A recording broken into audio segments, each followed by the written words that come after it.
Tonight at Tropicana Field, the homestand continues, and it has been a good one. The Rays have won all 4 games on the stand, and tonight, Game 2 of this series between the Rays and the New York Yankees. Hi again, everyone, and welcome to an evening of Rays baseball with Brian Anderson, Dwayne Stats. We'll be hearing from Todd Kalas in just a moment, and the Rays are hoping that they will see last year's David Price on the mound tonight. 4 games, 3 no decisions, a loss. He wants to find the win column. Well, David Price has definitely got off to a slow start here, but there is way too much of a track record to be worried. This guy's 61-32 for his career. He's coming off of being the Cy Young Award winner last year, winning 20 ball games, and he's facing a team that he's had a good measure of success against. And you just got to believe that David is going to turn it around sooner rather than later. This New York Yankee ball club, 17 starts. He's got a 7-3 record, 3-1 here at the Trop, and you better believe that the juices are going to be flowing tonight for David, especially after what Matt Moore did to this team last night. And for Coventry Healthcare of Florida, the pitching matchup, Phil Hughes and David Price. Price 7-3 against the Yankees, and Hughes 3-4, but he has pitched very well at times against the Rays in that New York uniform. So the Rays try to make it 5 straight. When we come back, Escobar, who's been swinging a hot bat lately. Todd Kalas takes a look at the Rays shortstop.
For Rays baseball on a Tuesday night at Tropicana Field. Rays and the Yankees, Game 5 of this homestand. The Rays a perfect 4-0 so far. Escobar has been hot, kind of coinciding with the team's hot streak beginning in Baltimore. Not that long ago, Joe Maddon went up to him and suggested a little bit heavier bat, saying, hey, you're a strong enough guy. You don't need to be swinging this light bat. So he handed him a Shelley Duncan bat, and look at the results. 4 for 7 the last 2 games with a couple of home runs. Last night, an opposite field home run. 4 runs batted in as well, as Escobar really has been hot at the plate. We caught up with Joe Maddon and asked him about exactly what he was thinking of when he told Escobar to go to a little bit heavier lumber. I'm an old hitting coach by trade, and there's different things I used to do back in the day. The part of him that I had seen, or I thought I was seeing, was that there was a lot of balls off the end of the bat, and he's really a strong fellow. It's not like he's been late. He's never been late. He's not long. He's not late, but he's on the end of the bat. So what's going on here?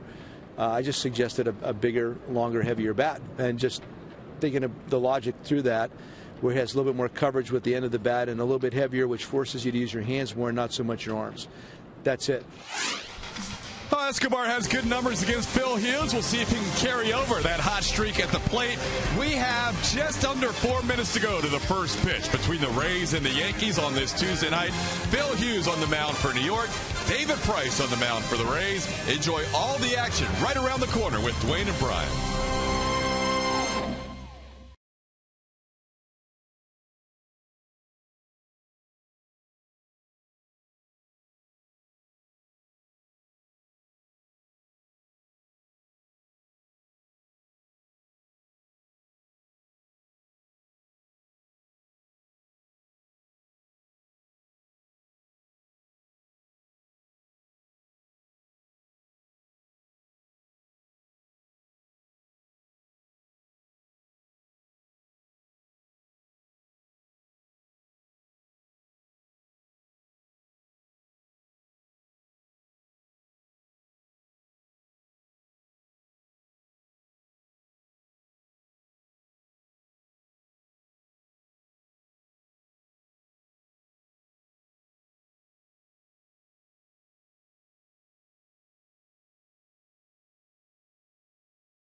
Averaging 5.5 runs a game and clubbing 6 home runs on the current homestand.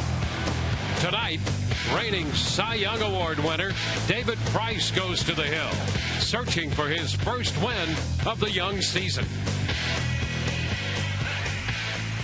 Welcome back to Tropicana Field, where the Rays were winners last night, 5-1.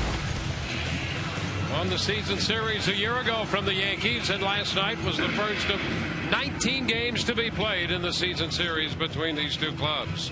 Orestes Destrada will be joining us. He makes the transition from the pregame set to the camera well. Nice to have you with us. Thanks, Dwayne and B.A. Yes, I'm down here in what I'm calling for, maybe just for today, the Gnome Well. It's right here. I got to be careful what's going on. And listen, speaking of careful, David Price, probably a couple of careful hitters that he has to watch out for. Both lefties, both potential Hall of Famers. One is Robinson Cano, who's super hot in the last 12 games. And the other is Ichiro Suzuki. Even though he's hitting the A spot and hitting only 200 this year, he's the type of guy who can drop 4-hit game on you like that. So you got to keep him off the base pass. Still runs well. And again, Cano is the guy that you don't want beat you, so pitch around Cano. And with that said, let's take a look at the starting lineup for New York, put together by their skipper, Joe Girardi. Brett Gardner leads it off at center, followed by Eduardo Nunez up in the second spot at short. Robinson Cano hits third. Vernon Wells cleanup. Then Francisco, the DH. Lyle Overbay gets a start at first.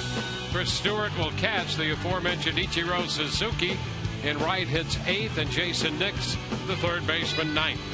Well, there has been a sour taste in this man's mouth right here. David Price making his 5th start of the season, still looking for win number 1. and not a real big fan of that 6.26 earned run average. You know that the worm is going to turn. David Price is going to get it on track, get back in sync, and start to dominate. And the Rays and David hope that that's tonight. Let's take a look at the defense as it lines up behind David in the outfield. Left to right, Matt Joyce, Desmond Jennings, and Ben Zobrist. Across the infield, third to first, Evan Longoria, Yanel Escobar, Ryan Roberts, and James Loney. Jose Molina will be behind the plate.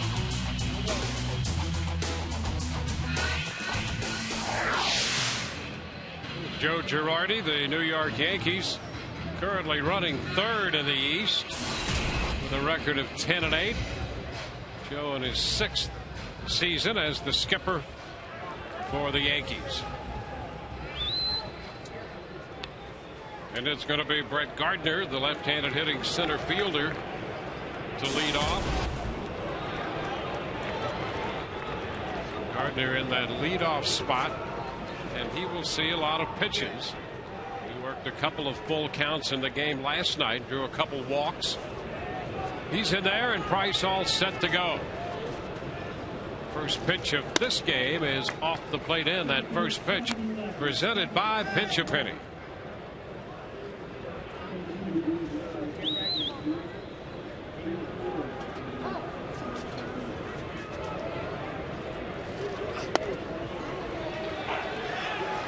Gardner, it's early, but he's hitting a little better against lefties than righties here through the first 18 games of the season. But this lefty is a Cy Young Award winner. And here's the thing about Price. Of his 4 starts, 3 have been against AL East teams.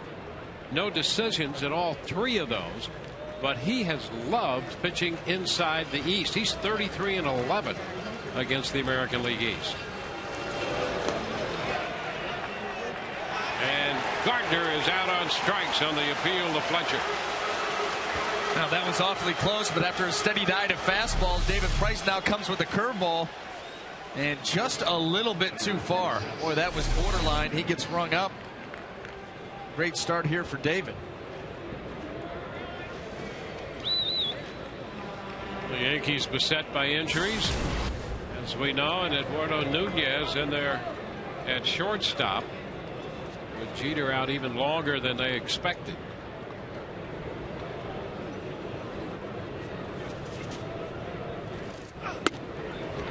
First pitch is that fastball for a strike. Eduardo Nunez went from being the Yankees version of a super sub that could fill in for Youkilis at third if Youkilis was going to play first, fill in for Jeter at short. Now the everyday shortstop for a while. Take a look at the injury board. Jeter out until after the All-Star break, and who knows how long. Granderson,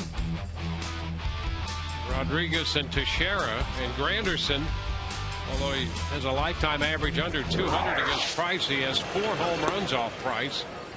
So David not all that sorry not to have him in the lineup to face. Well, there's a lot of thump on that screen, and then you got to remember they also lost Nick Swisher as a free agent who went to Cleveland. And Youkilis has had a little tightness in his lower back. He's out of there. It's a base hit up the middle off the fastball. Well, BA, it's going to be interesting here, and you alluded to this earlier about the percentage lack of a fastball in a high percentage way. Yeah, well, you know, against the right-handed hitters so far this year, David Price's fastball usage is down below 50%. It's actually hovered right around 45%. You know, last year it was at 55%. And I think for him to get back to his dominant ways, you know, he's got to start to use that fastball a little bit more to the right-handers, because unlike that pitch to Nunez, he was trying to come in there, left that ball out over the plate, and Nunez pushed it right back up the middle. But David's been pretty adept at being able to spot the fastball, move it in and out.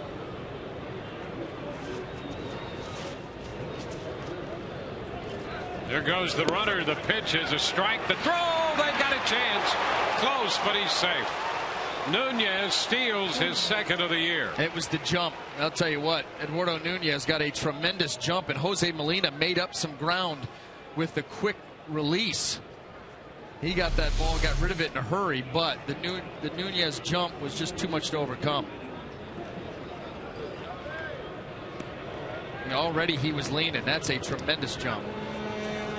You know, Price was very good last year at stopping the running game, and that was a big improvement in his game from the year before. Well, there was about 50% success rate. 11 out of 21, just over 50%.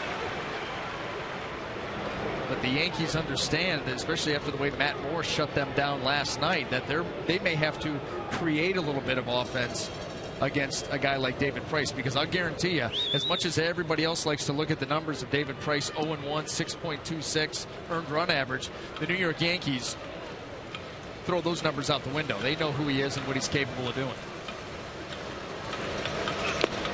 And he takes care of Cano, threw him a fastball at 95 and strikes him out. Boy, that was a low rider too, with good velocity. David really drove this ball down in the zone, able to get it right under the swing of Cano.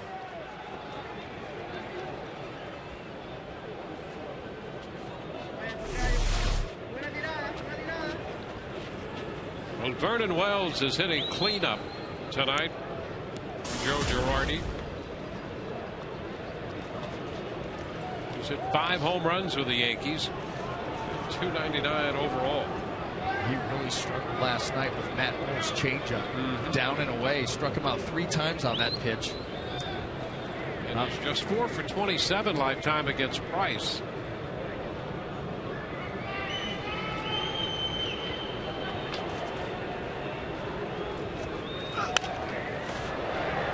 Fouls a fastball back, strike 1.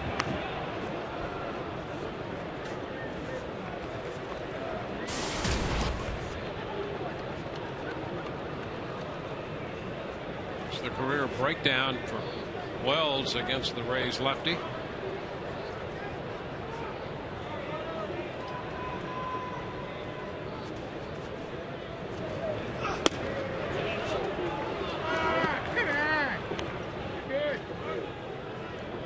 know, that's a pitch there. You know, he missed. That was close. He'd like to have that strike and be up 0-2, but still serves a purpose. Bust a hitter in like that. If you're going to miss in off the plate, and you still send a message. You can go right back in there, or you can go to the changeup. A lot of options. And a shot to left. Joyce is right there. He did come with the off-speed pitch. Joyce makes the catch to retire the side. 2 strikeouts in the inning for Price. He got Gardner on the check swing. Threw the fastball by Cano. No score, bottom of the first.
Yankees left a man aboard in the top half of the frame.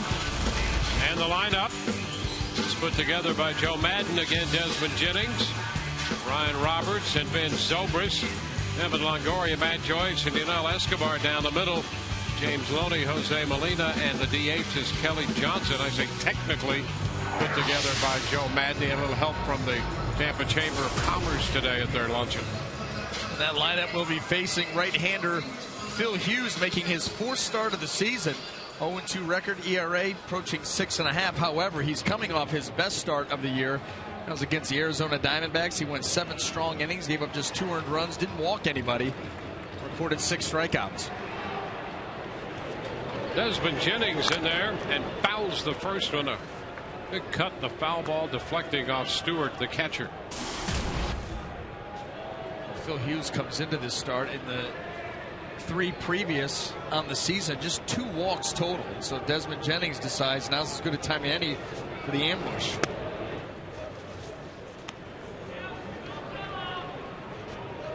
Desmond has hit a couple out to start games this year with that approach.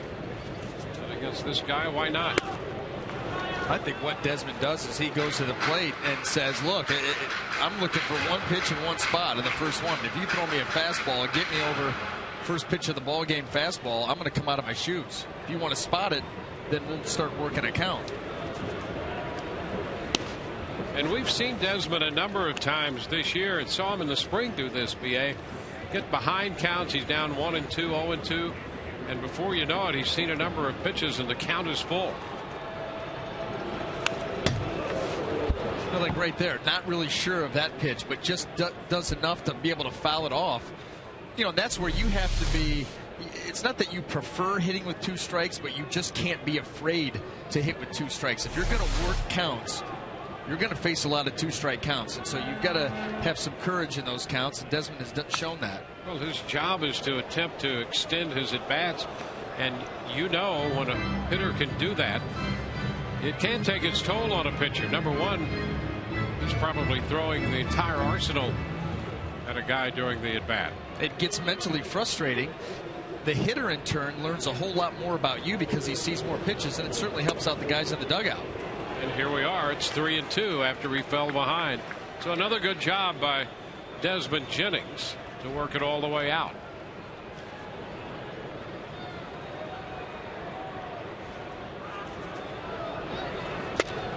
And he draws the walk. A very good at bat for Jennings. He's aboard. Well, Orestes, as a hitter, you have to appreciate the job Jennings just turned in there. Yeah, no, he's in the top 5 in the American League and seeing pitches, almost 5 pitches in at bat. So he's bettered that. The one thing that I haven't seen, if you guys watched him in spring training, that I haven't seen him do early in the season is he pulls as good as anybody in the team. I have not seen him go to right center as frequently as he did in spring training when he was opening up his zone and really taking pitches going the other way. So you get in a little funk and you go to what you know, which is pulling. He needs to go back to right field. Well, here's Ryan Roberts. Joe Madden decided to give him a start, and he hasn't been able to get him out of the lineup. And what a great night he had last night. 2 home runs and a single.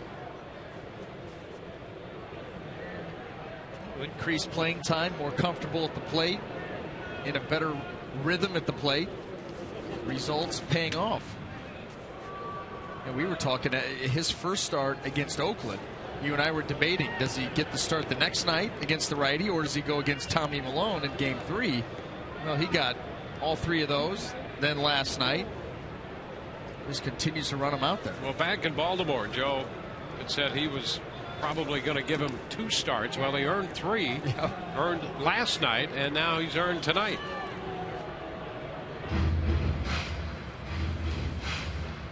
And guys, one thing that you can look for with 2 guys that actually are middle infield, coincidentally, which is Ryan Roberts and Yunel Escobar. They're both big, you know, quick hands, but at times when they get in trouble are body swingers. So they just get their body out of the way, let their hands do the work.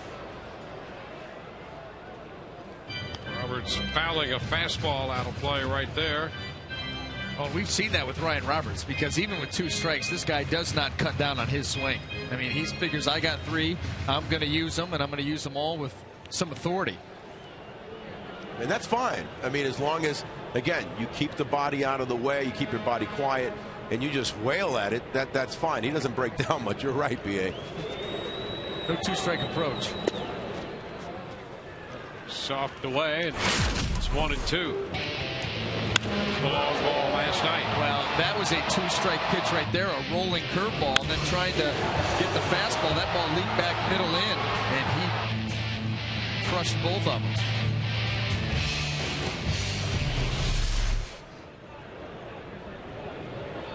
I think that's the other thing that Joe's thinking is Ryan Roberts can be a very streaky hitter, and he gets on a good streak, and you can ride it for a little while. And I think Joe is obviously sensing that was what he was on the verge of. He started to show him, and Joe said, listen, I'm going to keep running you out there and ride the wave. And there it is. A two-base hit at least back into the corner. Jennings will go to third. They'll stop him there on the double. So that hot hand continues to pay dividends. Now he's streaky, and right now he is extraordinarily confident. And he got him right here. That ball does not get to its spot, and that's what he's done. When pitchers have made mistakes, he's made them pay. Just rifles that ball right down the third base line.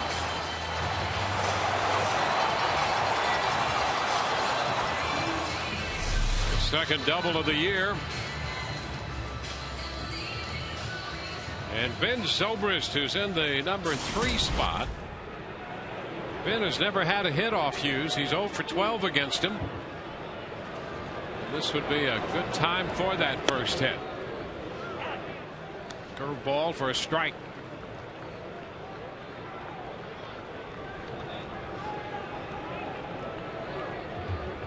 Good at bat by Jennings when he fell behind and then eventually walked. And Roberts has set up the scoring opportunity with a double. Zobrist fouls a fastball back that time. Well, this is what Joe envisioned when the season started. You know, he really preached to these guys quick starts. Quick start in the month of April, tough schedule. Quick starts in ball games. Try to turn it into a 6 or 7 inning ball game. Let the bullpen take over at the end. And that's exactly what this team's been doing over the last week or so.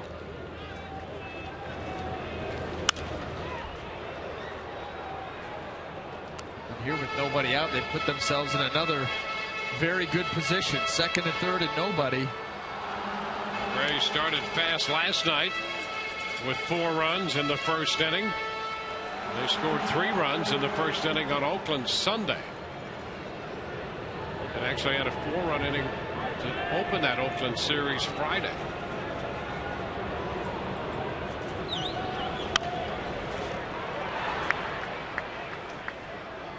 So that's a pretty good trend. If they can keep that up, they'll be doing exactly what Madden had hoped they could do.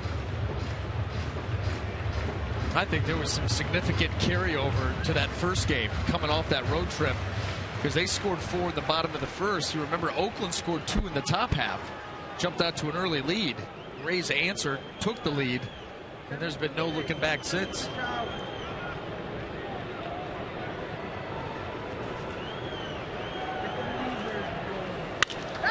Shot to center field. Gardner backing up, reaches up and makes the catch. Jennings will score after the tag, and Roberts goes to third. That ball hit right at Roberts, and he had a little difficulty getting a true read on it, and it almost cost him. Now that's what those center fielders will tell you. The line drive right at you is the toughest one to read, and that one had the potential to jump over Gardner's head. See him right here. He did make the out and put it away, but Zobrist hit that ball hard. And although he remains 0 for 12, run batted in. Nice at bat there. Yep. Yankees are going to pull the infield up here in the first inning. It's a 1-0 game. Evan Longoria. Now this is where a hitter like Evan Longoria is just licking his chops. Try not to do too much, though. He's thinking, get the barrel of the bat to the baseball. If I hit it hard, tremendous chance to hit it through that infield.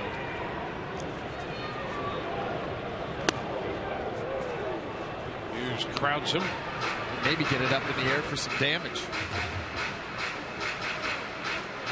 5 of 16 against the 26-year-old Phil Hughes.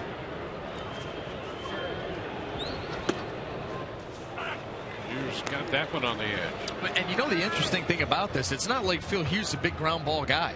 I mean, he's less than 50% ground ball, so it's not like you've got a sinker baller out there and you're hoping for, you know, a ground ball. Not to say that he won't get one, but he's not known for that. Much more of a fly ball guy. He keeps the ball in. That fastball running in on his fist. Well, that's all he's trying to do in this situation. He does not want to allow Evan Longoria to get his arms extended. That's where he can hurt you. Wants to crowd him, wants to jam him. Now that he's got ahead of him in the count, he can try to take him outside the zone to get him to chase. And a take runs the count even. And BA, one of the things that Zobrist has to his advantage is having this guy hitting it behind you, because even 0-2, that was too good a pitch to give Zobrist, but they're worried about Zobrist getting on base and having to face him with bases loaded. So Zobrist licked his chops and knew that he was going to get something out over the plate, something possibly hittable, because I'd be looking back there going, all right, I've got Evan back there. This is the guy they're going to really work low, away, up, in.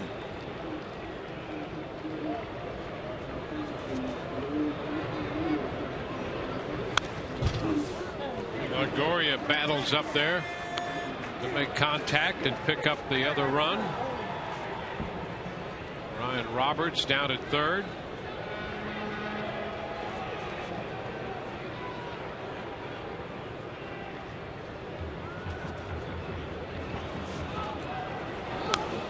And again, he tried to get that ball in, and it caught a little bit more of the plate, and that was a big cut by Longoria.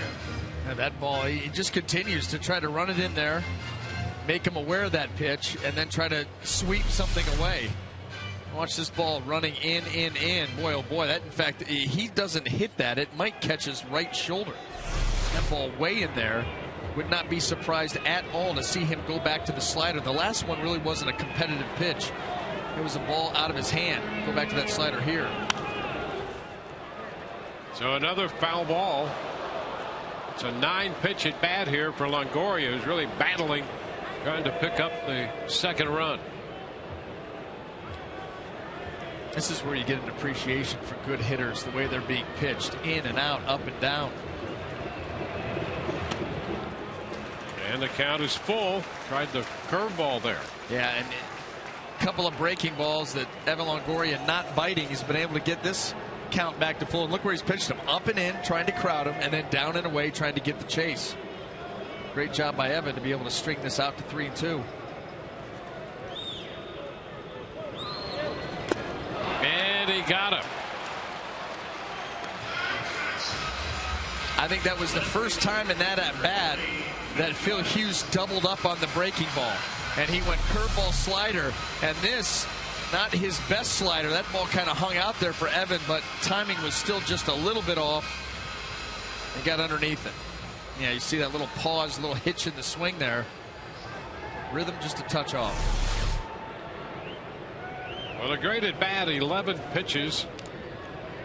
And now Matt Joyce, who's 5 of 11 off Hughes with a couple home runs. Waits on that curveball and fouls it. Strike one.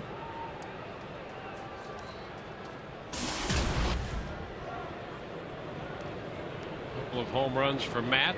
The first one a walk-off home run. Rays have gone 7-3 here at home.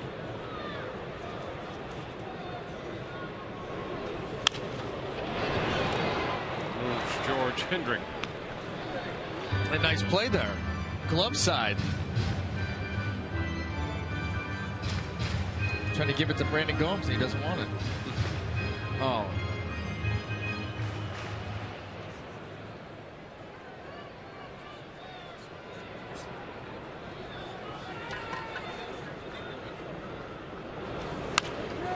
Joyce reaching out. Fouls it.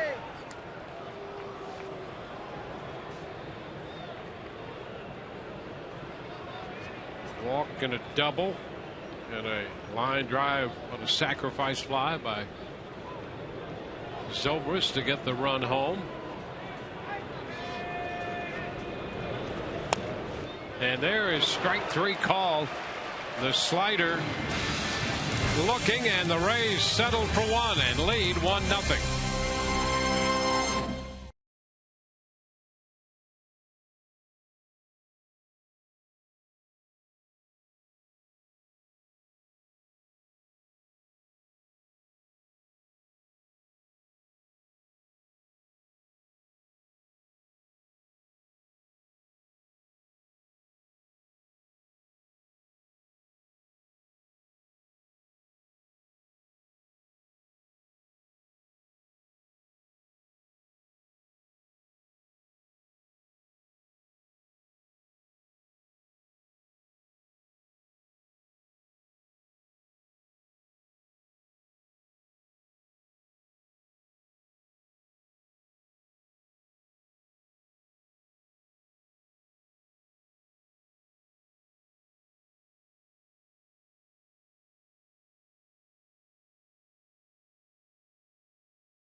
You by Nissan, your best choice for a new car.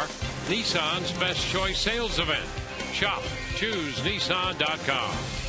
By the Tampa Bay Times, the official newspaper of the Rays and their fans. By Tampa Bay Radiation Oncology. When cancer strikes, strike with CyberKnife. Available at Tampa Bay Radiation Oncology. And by Toyota. Let's go places.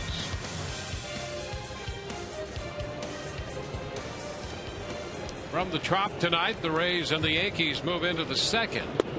Ben Francisco, the designated hitter for New York, leads off. Takes an off-speed pitch low.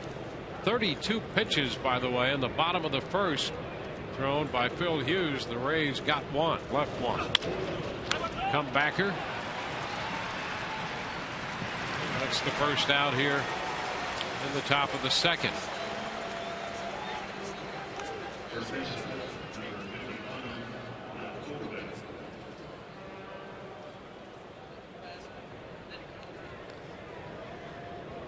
Here's Lyle Overbay.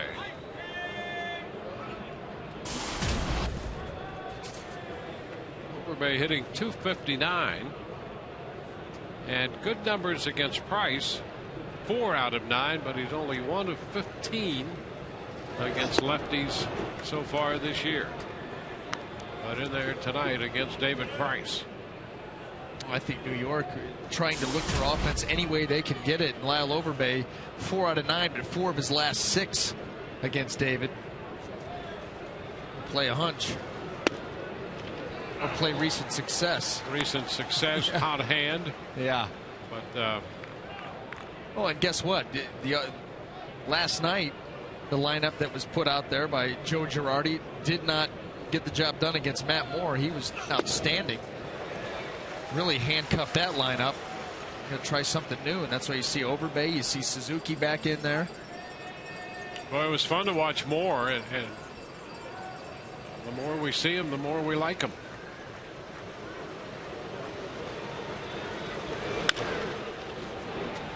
Roberts handles this one. 2 up and 2 down. Matt Moore made 117 pitches in the 8 innings last night en route to his 4th win. Well, he's just pitching with a tremendous amount of confidence, and it all starts with the really good fastball command that he showed yesterday, maybe the best of the season. And then he was able to work that changeup in, work that fastball elevated and down, the curveball. and you see where he's at for the season. 4 starts, and look at those numbers across the board. Just outstanding. Chris Stewart, the catcher, takes the first pitch strike. We noted it at the end of the game. He pitched so well last night, his earned run average actually went up to 1.04. You know you're going good when you do that. You're having a great start. That just shows you when you put your mind to something. I think Matt Moore got tired of hearing, well, that's just who he is. He'll come around May, June. I said, no. I'm trying to start that from start number 1. Longoria to his left, off balance throw, but in plenty of time. 3 ground ball outs, and we go to the Rays half of the second inning from Tropicana Field tonight. 1-0 Tampa Bay.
Tonight's game and all season long, Tires Plus will donate $100 to the Pediatric Cancer Foundation for every Tampa Bay Rays home run televised on Sun Sports. Let's throw a quick down to Orestes Estrada. Yunel Escobar has been swinging the bat very well as of late, Orestes. What difference are you seeing? What adjustment has he made?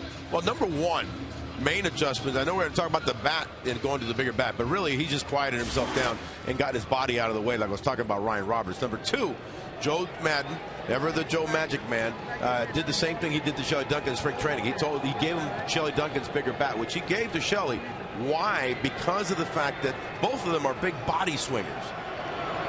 And when you're a big body swinger, if you're using a lighter bat, you tend to kind of just overswing.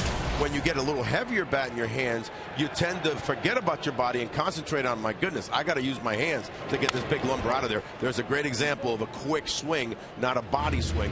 That's what he's been doing. Third also is the fact that the reality that he's a 244 April hitter.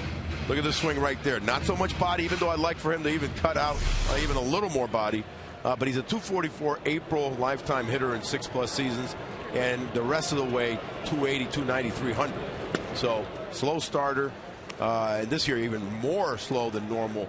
I think a lot of that had to do with that he wanted to do so well. He's excited to be here and he wants to show his wares. And he's had success against this guy on the hill, Phil Hughes. He drives this one right down the middle to deep center field, all the way to the wall, and it's Gardner making the catch with his back to the wall. Well, a 1-2 pitch, and Escobar gave it a long ride to straightaway center. You know, the way that ball comes off Escobar's bat right now, you can almost feel that bat, you know, being a heavier, thicker, more dense bat. I didn't even think that he got the ball, hit it that well. And then look at the carry. Takes Gardner all the way over 400 feet away, catching it as he jumps into the wall. Nice play by Gardner to maintain concentration.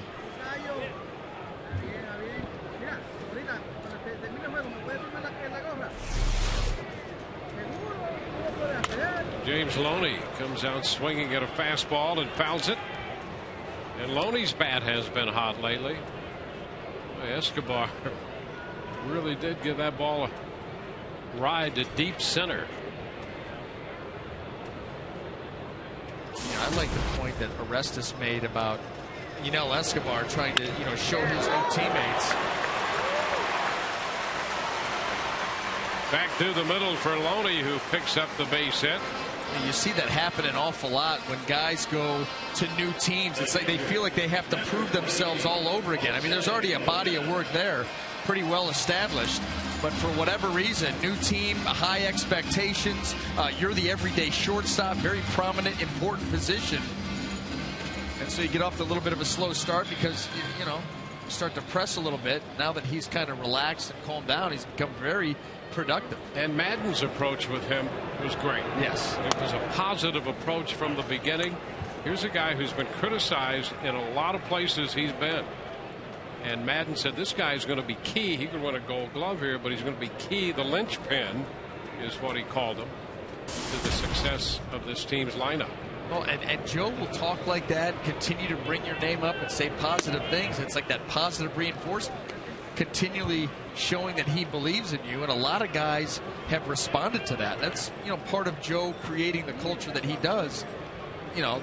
That's how you end up with magicians before games and birds and DJs. And there's another surprise coming tomorrow. We think it could be a monkey. We're not sure. But there will be something new tomorrow. 1-2 to Jose Molina. And guys, I'll share one other story in Baltimore that to go show you how Derek Shelton's hitting coach goes beyond just teaching the X's and O's. Molina's out on strikes. And that is that he came up to me and he said, listen, I want you to share with Jose, that we are 100% behind him, because this is like the first series in Boston when he really came off, in Baltimore, when he came off of Boston, Texas, and he was like over and really kind of lost it up there. And he told me to tell him, please just convey to him that we are so behind him 100%. He's our shortstop. Don't, relax. Don't worry about anything. And I shared that with him. And he said, yeah, man, these guys are really supportive of him. To strike to Kelly Johnson. Well, and yeah, you too. Aren't you surprised that there's not more of that from a management point of view? I mean, we talk about Joe Madden and his staff doing that like it's something that people have never heard of before. It's common sense. Runner goes and the ball hit on the ground. Unassisted by Overbay, and Kelly Johnson is out number 3. Rays lead 1-0.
keeps it positive and encouraging, and he also keeps it entertaining.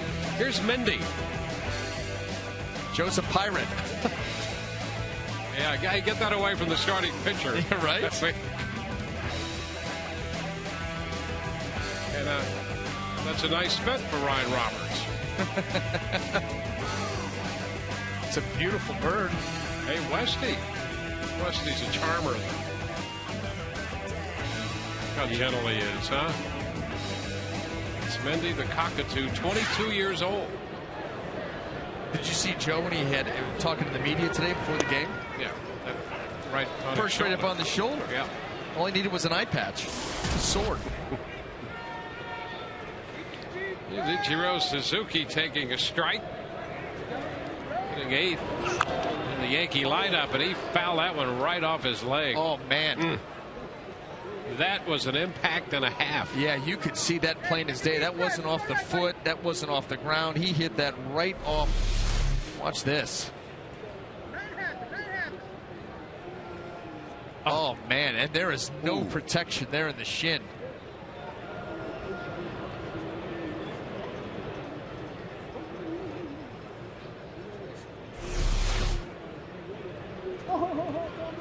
Guys, I'm so close to it here that I'm hurting right now. I got you. I am like right, maybe 40 feet from. So I think I'm swollen. I need to get some ice. A little soft liner into left, going to be caught by Matt Joyce.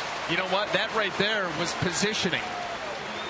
Matt Joyce is playing in normal left field. That ball drops in, but he was tucked in just a little bit, anticipating a swing just like that. Lefty on lefty with the power of David Price. You're expecting a little fillet to left field. Matt Joyce had it covered. Trust me.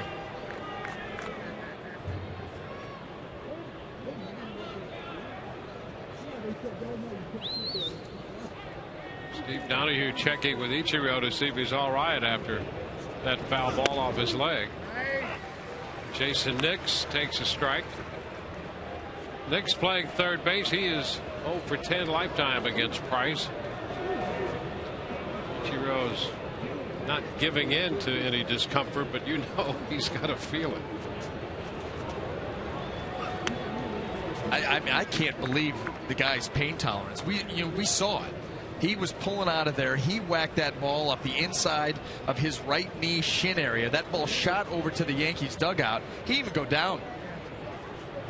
Donahue over there a second time to go, hey, are you all right? Oh, there are players that would still be out there running around trying to get the feeling back in their leg.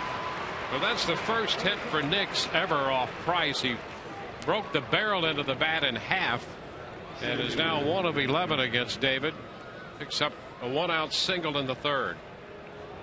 Now right off the end, but it was well placed.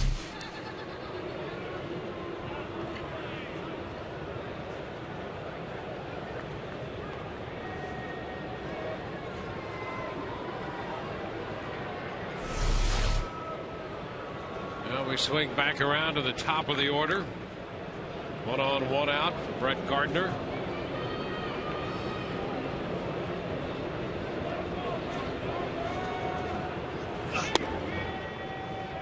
Pitch is a ball. First time through the order for Price. Nothing as deep as a 2-ball count on any of these hitters the first time through.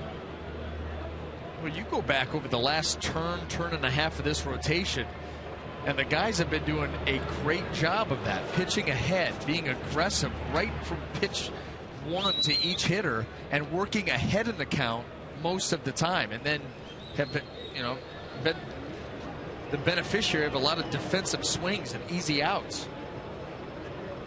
We know the question has been, can the pitching this year be as good as it was last year? Chopped toward the middle. That's out at second and out at first. Escobar and Deloney. Rays get the double play. We're headed into the home half of inning 3. Rays 1 and New York nothing.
It's right-hander Phil Hughes. Rays got a run in the first. Sacrifice fly from Ben Zobrist, scoring Desmond Jennings. They'll have the top of the order. Jennings to start the home half of this frame. And Roberts next, and then Ben Zobrist.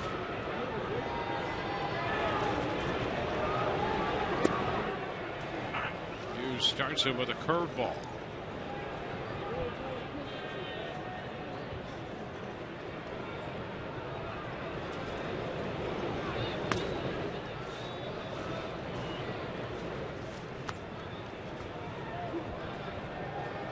A ball and a strike to count to Desmond Jennings.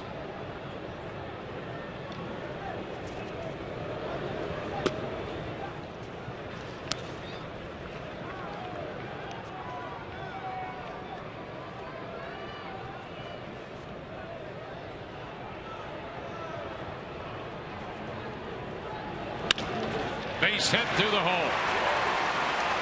Well, they got the fastball. Jennings is aboard. Right now, let's check in with Kelly Nash.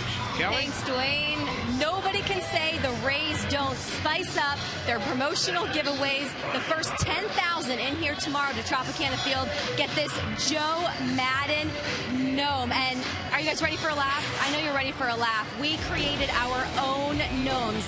It's our Twitter poll of the night. Which one of us would you like to have? Hashtag TV1 for Dwayne. Hashtag TV2 for Brian. TV3 for Todd. TV4 for me. And TV5 for Orestes. Hey, Kelly, BA, I know why you don't have a gnome. Todd had two. He was. He reached over there and took one. He did. Did you see him? And he had that smirk on his face. Just like he was laying down. Look at him. Look, there you go. See? He just grabbed it, and look at the surprise and look of satisfaction on his face. There's my gnome. See, BA had one right there in his left hand. Now it's gone. Todd came in and swiped it. He will. You don't watch out. He'll come in and take your gnome.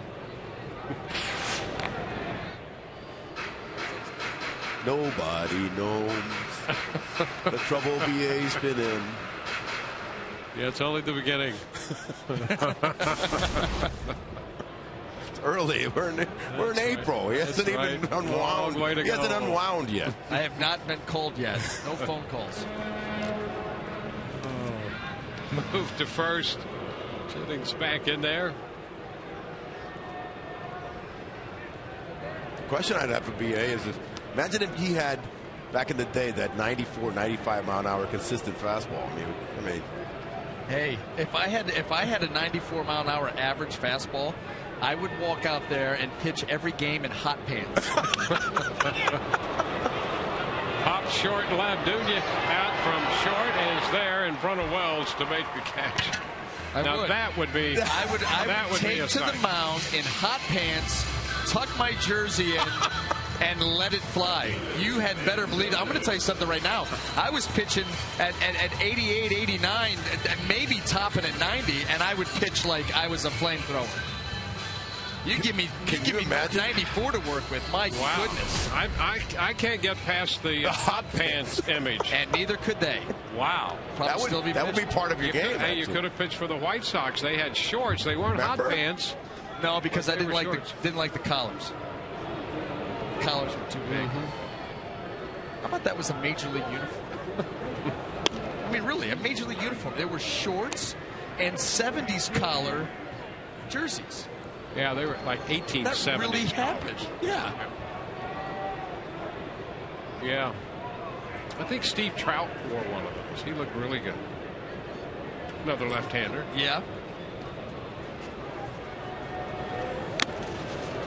Down to first. Just back in. Jennings just got under the tag.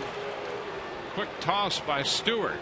That was a tremendous throw by Stewart. Really a no-look throw down there. And accurate. They almost got him here. Look at that. You know, and that's something that it's either coming from the bench or something that Stewart is noticing, is that secondary lead of Desmond Jennings. He's getting out there far and not hurrying his way back. You take a shot. Well, he had Zobrist in there from the left side Yeah. as a screen.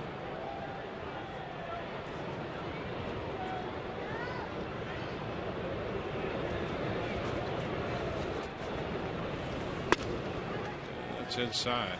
Watching Ben take batting practice today, talked about his approach. Here's a switch hitter. He's facing a right-hander, but he's still going to take some swings from the right side because he's got to keep both sides going. Now, probably more swings left-handed than right, but he was in there taking swings from the right side. He is out on strikes. Slider got him. And that makes sense. I mean, you got to figure, Ben Zobrist, how many times has he come up in this situation? All of a sudden they bring in a lefty later in the game, and so you've got to, like you said, Dwayne, you've got to keep that side sharp, and that means continuing to work on it. That's the thing about baseball, it being a skill sport. Guys are out there working on their craft day in and day out, taking ground balls every day. They've got their routines. Like to stick to them. Yankees paying a lot of attention to Desmond at first. Evan Longoria had that long at bat against Hughes before he finally struck out. 11 pitches. And Hughes not easy to run on. He 191 in the third innings last year. He gave up 4 stolen bases. Only 7 attempts. Yeah, the low number of attempts tells you something right there. Yeah, and from a right-handed pitcher, that is phenomenal. See how quick he is to the plate. Not a lot of wasted movement. He gets that ball, delivers it quickly. And really stealing bases is nothing more than a mathematical problem. How long does it take from first movement for the pitcher to get the ball into the catcher's glove? And from that point, how quick is the catcher's release and his throw down to second base? Add those two numbers together, and if your guy has a shorter time than that, then he goes, period.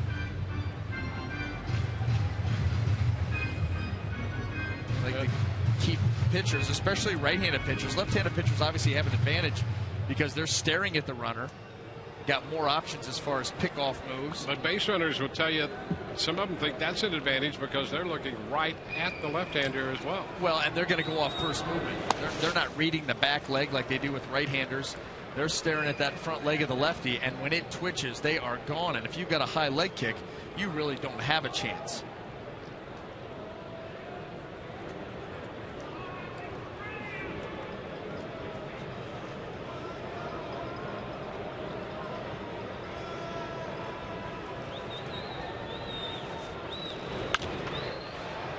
Pop down the right side, out of play. Came in with a fastball after running a couple sliders well off the plate. Counts 2-2. Matt Joyce on deck.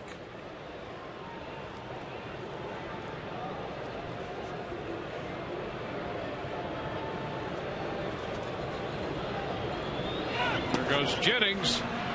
And the throw, they're going to get it. Boy, a nice quick move to the plate and a good throw by Stewart.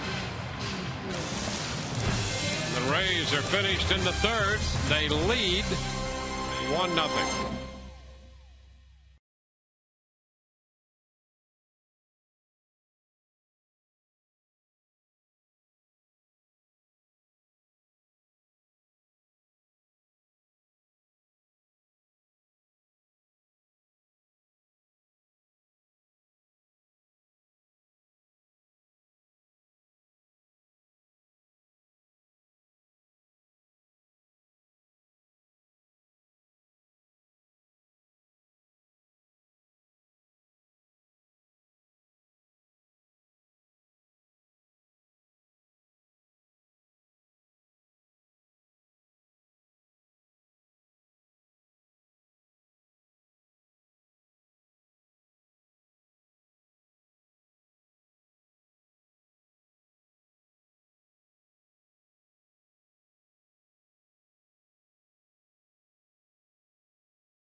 that right formula against left-handed starters, making switches from Matt Moore to David Price in back-to-back nights. Really, all season long, he's been looking for the right formula against lefties. I know it's a limited sample base so far, but look at the difference. Batting average, on-base percentage over 100-point difference. Slugging percentage clearing 536 to 299 against lefties. Just one extra base hit every 17 at-bats against lefties compared to one every 8.4 against righties. They're missing Derek Jeter. He hit 379 against lefties last year. Guys, 5 different players hit 10 homers against lefties last year for the Yankees. Nick Swisher, Mark Teixeira, Russell Martin, Curtis Granderson, and Andrew Jones. All of them not on the active roster on this year's team. Back to you. And Eduardo Nunez playing shortstop in the place of Jeter. And he has struggled mightily against lefties. A base hit in the first. He came in 1 out of 15 against left-handed pitching. You see right there him try to sell that. You know what, guys, hitters are savvy at times. They try to hard sell the umpire. That ball was in. They get their hands out of there in a hurry like it was really close to him. Not biting. And a swing and a miss on the curveball. And that ball by Molina. So Nunez reaches on a strikeout on the curveball, and that's a wild pitch charged to Price. Curveball down and in. Look at Nunez. Just missed that ball by plenty. New life.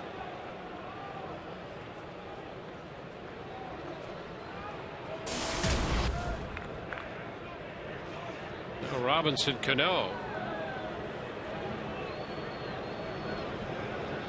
It's a third strikeout for Price, but the Yankees get a runner out of it. So the first time they put the leadoff man on in any one inning is on a strikeout and the wild pitch.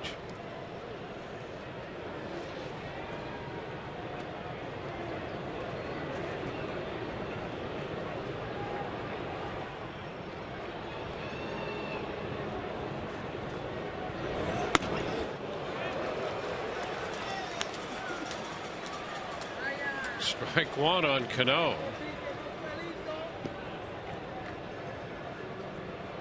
To go just a step more on that point that Todd was making. Gardner's hitting over 280 against lefties. Nunez came in 1 of 15. Even Cano's down at the low 200s against lefties this year, and granted it's a smaller sample. Wells 333, but then Ben Francisco right now is 2 for 21 against lefties. Overbay behind him is 1 for 16. Stewart's 0 for 5. Ichiro 4 for 15, and Nix came into the game 2 for 14.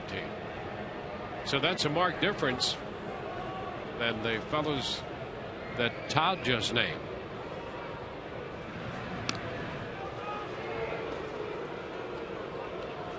Strike the count to Cano, but there also is the age factor there, and the Yankees do have some age, and with that will come injury. It'll be interesting over the next season or two to see how they remake this roster. A lot of decisions will have to be made. You know, even so much as the pitching staff. Bring back Kuroda on a 1-year deal. Andy Pettit, well, he has been very good in his return.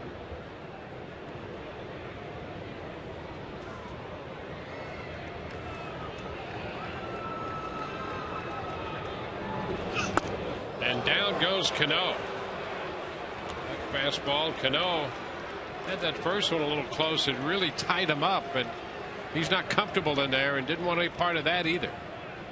Well, and why not? I mean, this is the guy right here who you do not want to let beat you is Robinson Cano, so make him a little uncomfortable.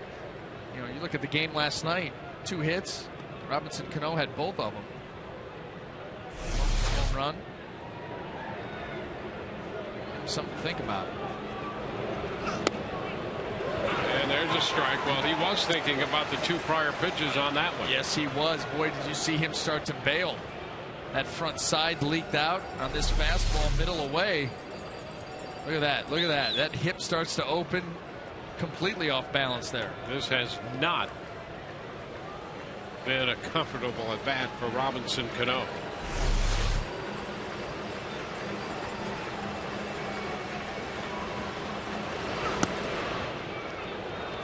Price took a shot out there, and it's 2-2. And with that, this is the first 2-ball count he's had on a hitter tonight.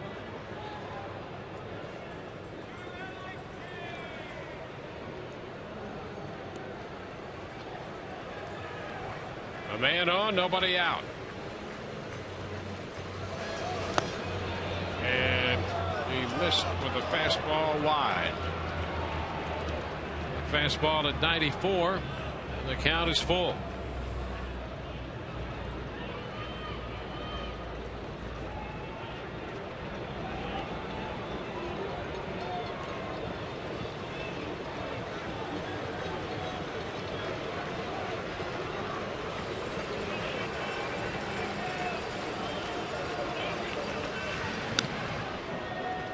The Athletics have taken a 12-0 lead on Boston now.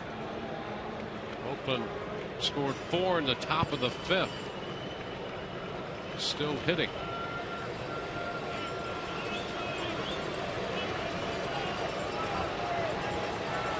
(3-2) to Cano. Runner goes, and a ground ball base hit. Nunez will head for third, and he'll make it without a play.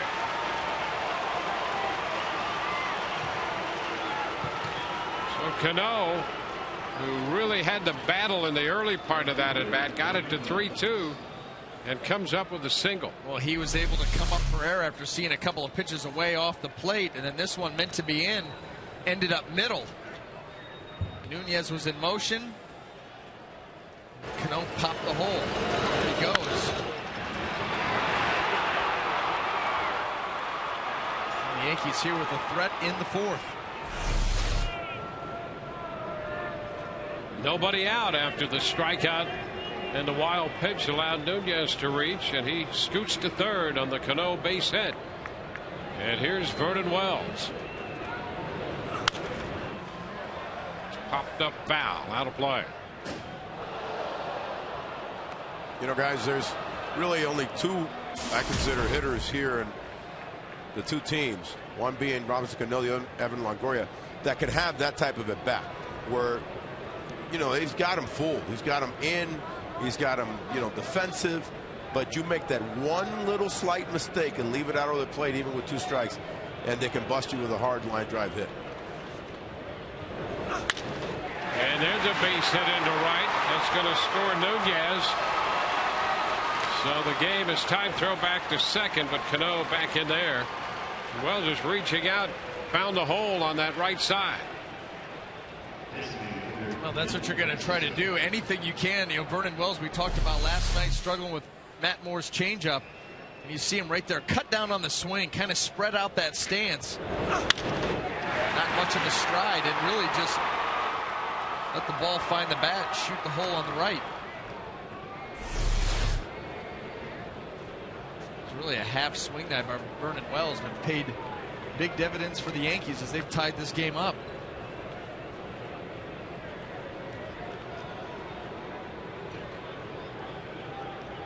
In Francisco.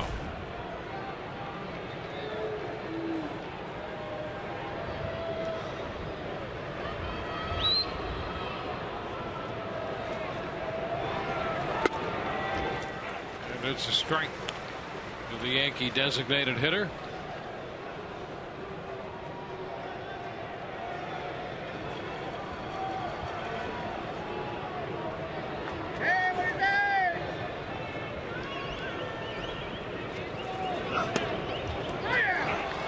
Quick ones here on Francisco.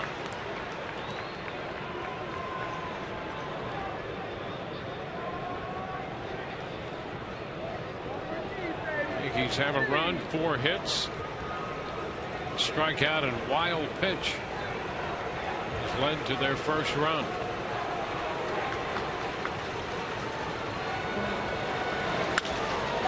High fly ball. It's Jennings making the catch, the tag at second, but Cano does not go.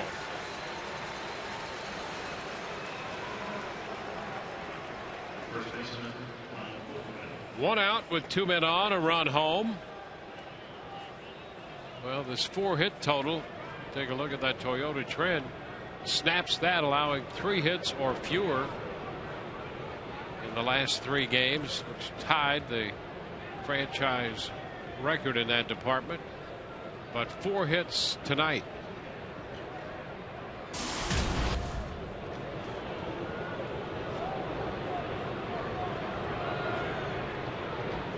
Lyle Overbay.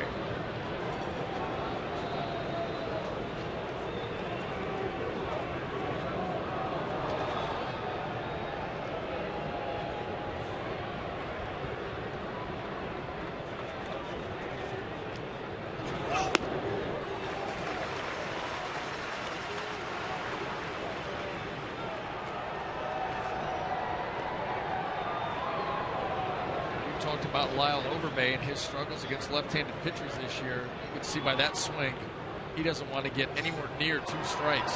Trying to be aggressive, put the ball in play as early in the count as he can. Second base, Roberts Escobar 1, Loney 2, 4-6-3.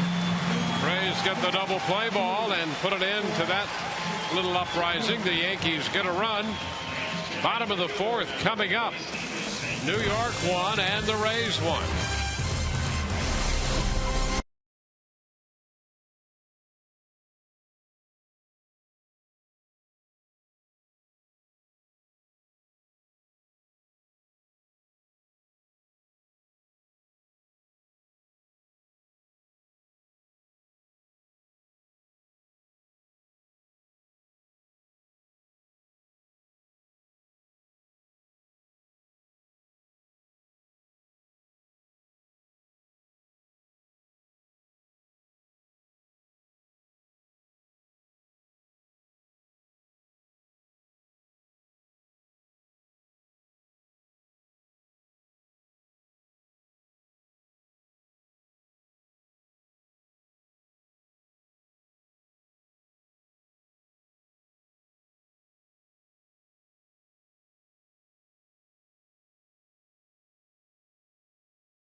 Well, tune in tomorrow for the Wednesday night showdown as your Tampa Bay Rays take on these New York Yankees, sponsored by your Tampa Bay area Mazda dealers. Be a good pitching matchup, too. Alex Cobb has been tremendous for Joe Maddon and the Rays, and Andy Pettitte, ageless, continues to pitch well. That ERA barely over 2.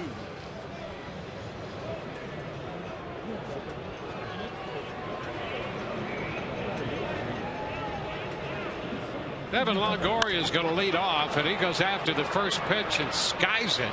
Shallow center, Cano out there looking, but Gardner comes in to help him out and makes the catch. Well, Evan had seen 16 pitches. He was up there in the 3rd when Jennings was caught stealing. And so he goes after the first pitch in the 4th and skies to center.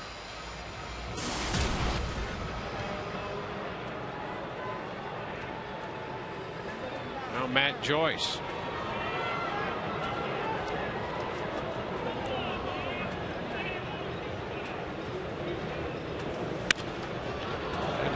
Pops it up first pitch. Cano takes care of that. Well, that's the height of efficiency. 2 pitches, 2 outs. Talk about playing catch up in your pitch count in a hurry. Hughes had made 59 pitches through 3 and just 2 to get 2 outs in the 4th.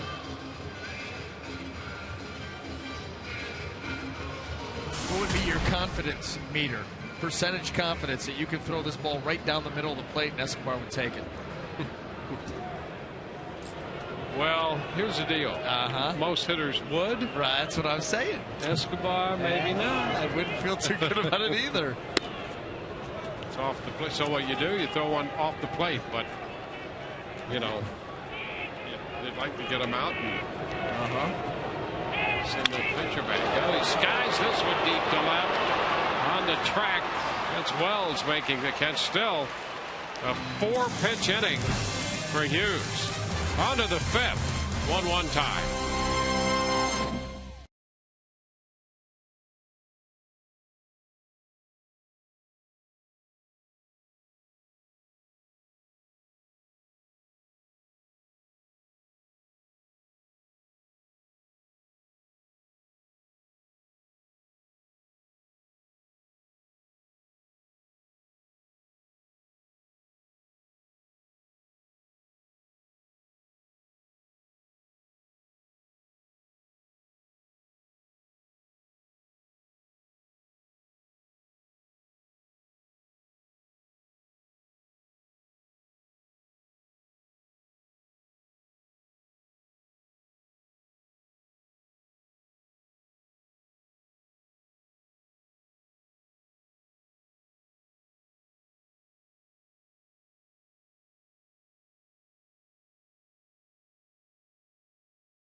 Time for the Just for Men Auto Stop Foolproof Stat. Well, let's take a look here.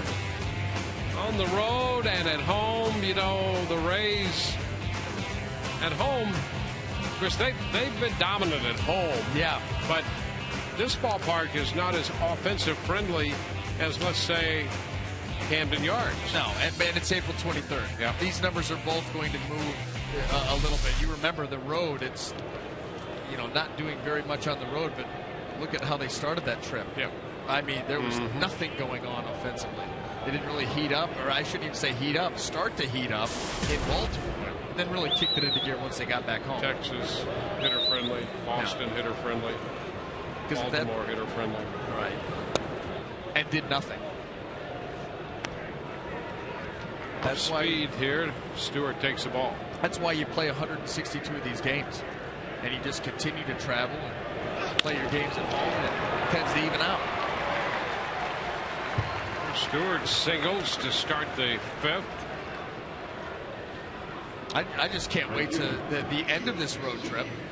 You know, the team's going to take off tomorrow night after the game. We're going to head up to Chicago, then into Kansas City, and then into Denver, our first interleague. And we're going to get to be introduced to the interleague stats, which you know I can't wait for. I know, because they are very useful, relevant, and entertaining at the same time. Now, if we could just get an interleague stat with Johnny Damon in it. Oh, we'll work on it. Ichiro Suzuki pitches a strike.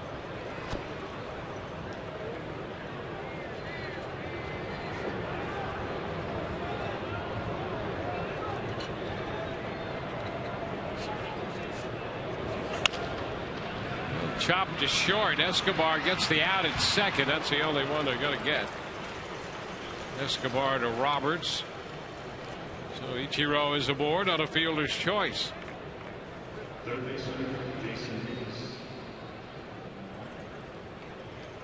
know, as we look at this lineup, here's Nix, the number 9 hitter.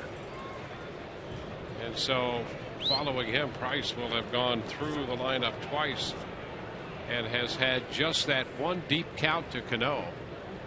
3-2 to him, and he's singled.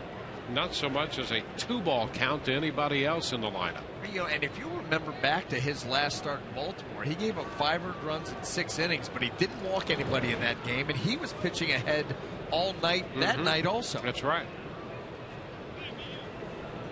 And he continues to do that. You're going to have a good measure of success.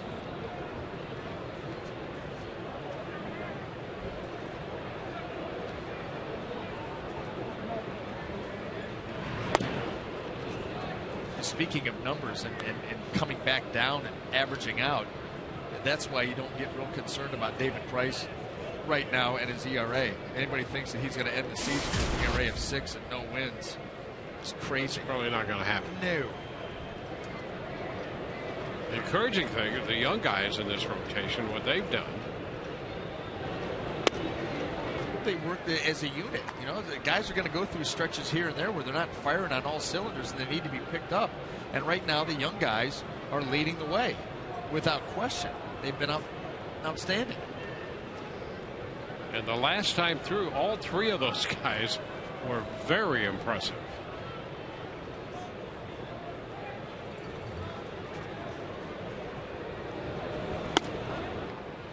Price falls behind Nix. There's the second 3-ball count.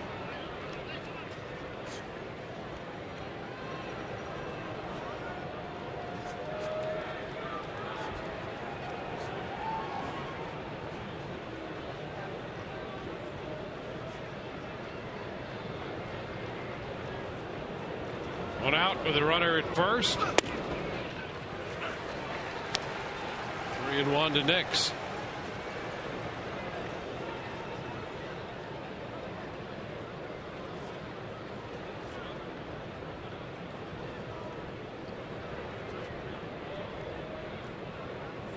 Top of the order, Gardner on deck.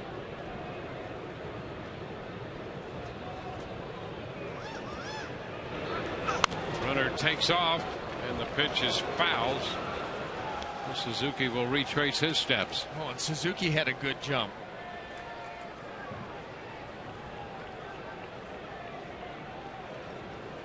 So Eduardo Nunez swipe a bag off David Price with a good jump. Suzuki going there in the 3-1 count had a good jump. See if they send him here full count. Pretty sizable lead too.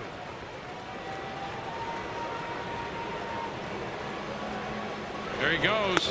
Swing and a miss. Throw down a little high, but they get him. Throw was high.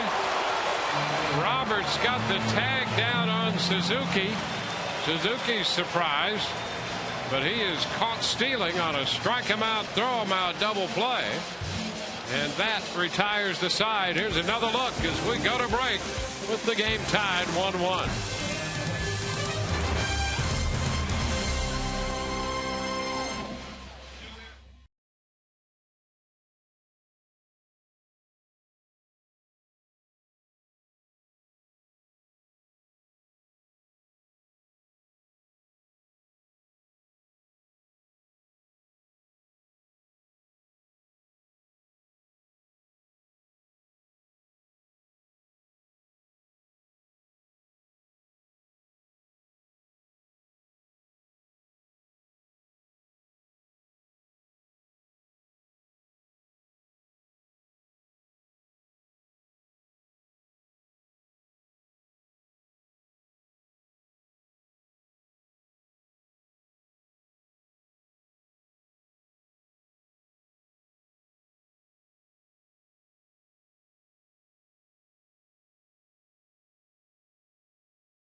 our special events for the 2013 season. We've got events for everyone, ranging from Italian Heritage Night to yoga at the Trop, and even a halfway to Gasparilla event. For a full list, visit RaysBaseball.com/special events.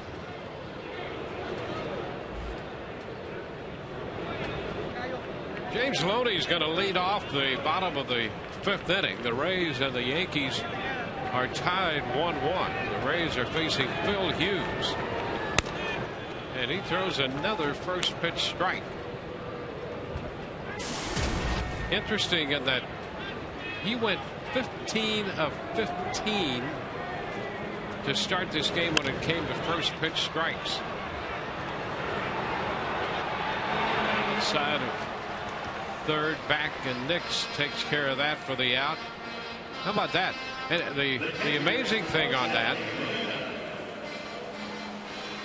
he went 15 of 15 and officially only faced 14 hitters to go 15 of 15 in first pitch strikes, because Longoria was hitting in the third first pitch strike to him, and then Jennings was caught stealing to end the inning. Longoria led off the 4th and saw another first pitch strike. And that's Hughes has thrown first pitch strikes to every hitter tonight he's faced except Escobar.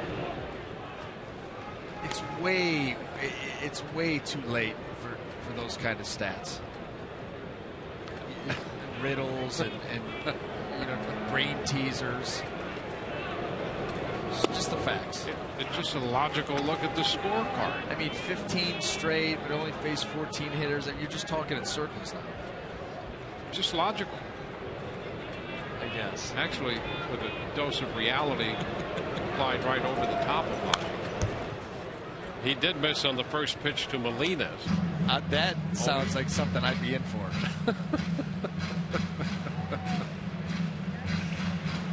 Makes more sense the later it gets. I'll take 2. Bottom line on that, Hughes has thrown a ton of first pitch strikes tonight. Yeah, he has done a great job of filling the zone up early. Well, and that's why you see both of these guys pitching ahead. You talked about David Price not getting any really deep counts. Molina is out on strikes. The slider. That's exactly what you can do when you get ahead. You get ahead. That's pitching 101. Pitch ahead and then try to get a hitter to expand his zone. Hitters get antsy.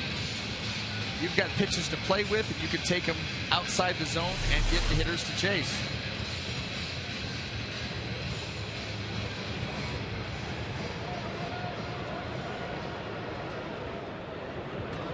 Kelly Johnson.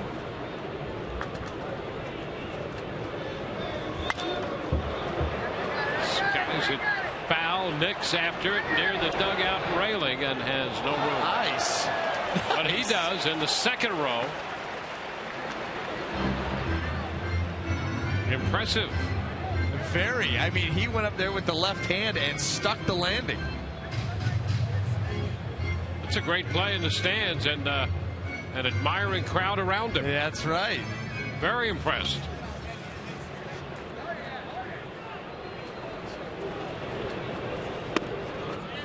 Now, guys, that guy makes that play every first time on Tuesdays, but not on Wednesdays. That's for Dwayne. Just a stat for you guys. There's a shot deep down the right field line, and that one is a foul ball.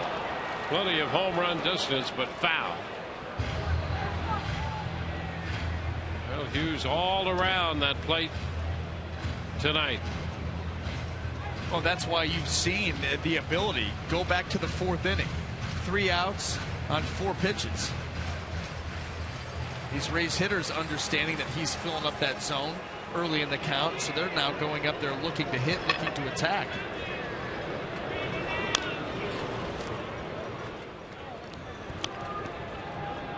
And this is just Phil Hughes continuing to build off of his last outing, where he threw the ball extremely well against the Diamondbacks after scuffling through his first 2 starts. He really tightened it up, went 7 strong. No walks in that game either. Line drive, base hit into right field for Johnson.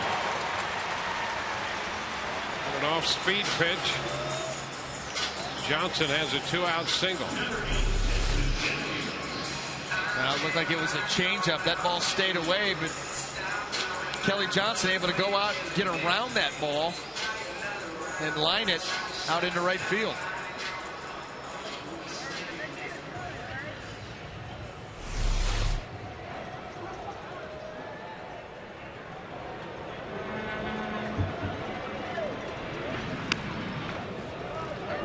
Johnson back in.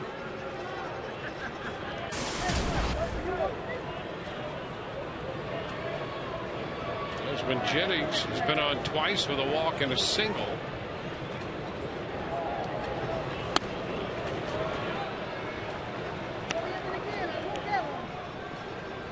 Hughes, 26 years old.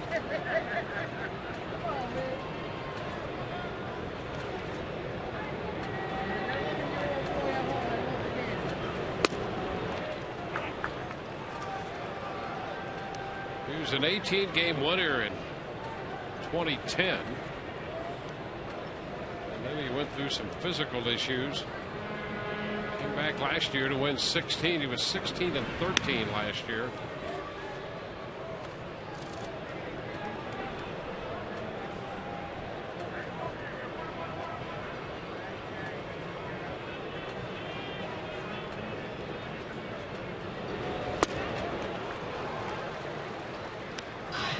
Ahead of Desmond. Hughes has that short arm action, could create deception. Gets that ball or arm out of the glove and rocketing towards home plate relatively quickly.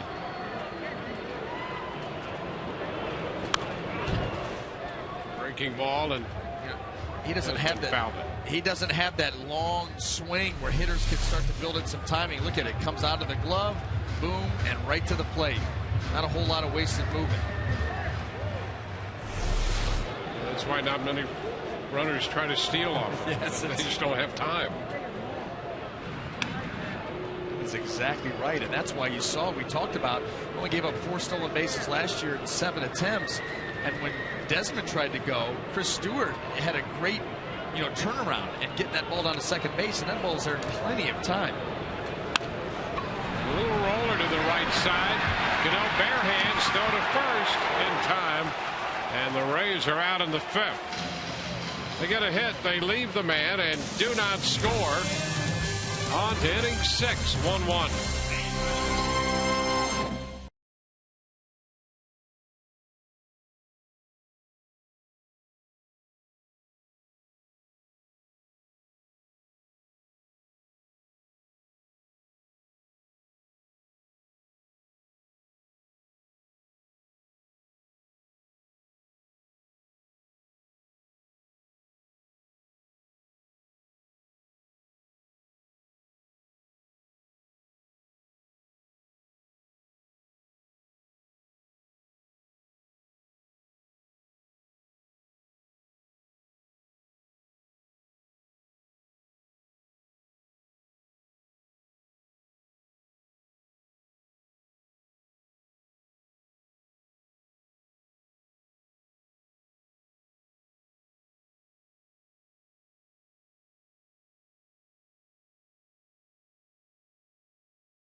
Efficient, only 58 pitches through 5, and Phil Hughes starting to match him.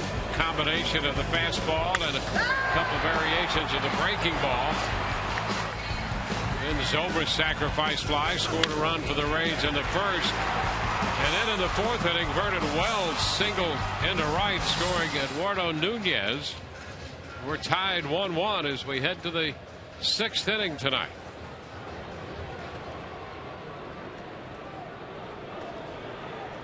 Basically the top of the order facing David here in the 6th. Gardner, Nunez, and Cano.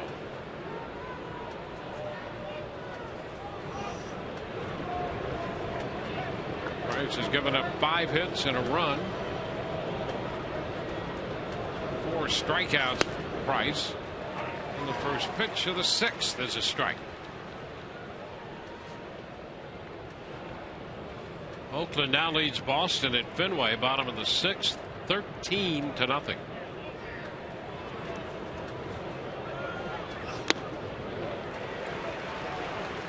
And the Blue Jays put up 3 in the 6th at Baltimore. Orioles batting in the bottom of the inning with a 4-3 lead. Edwin Encarnacion, a 3-run home run. His 3rd homer of the year.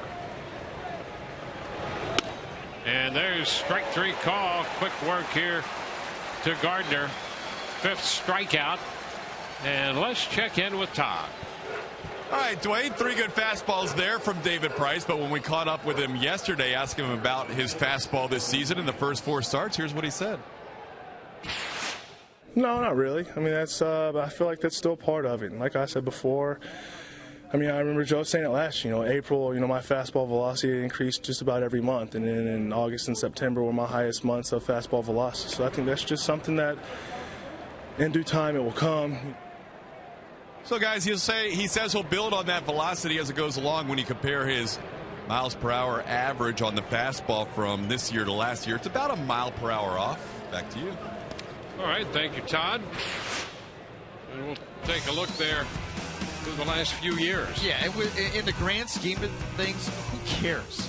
Less than a mile per hour from, or a little over? No, not even. You know what Joe Madden said? He has no concerns about David whatsoever. And he should. And he should. He looks healthy. People have wondered, is he all right? Listen, his arm action is good. He's got loose arm. 95, I think that was a pitch he struck out Cano in the first inning. His body looks good. He says he's fine. He looks fine. Passes the eye test. He's going to be just fine. In on Nunez, who sends a fly ball to center. 2 gone. Arestis, what does it look like from your vantage point down on the field? Well, I'll tell you a couple of things that I've noticed. One in particular is that he's used to grunting. I mean, he's a guy that grunts a lot, kind of like a tennis player with the serve. But he's actually grunting a little even more than I remember. So he's trying to ump that fastball a little bit. And what I also am noticing is that it's more consistently today at 94.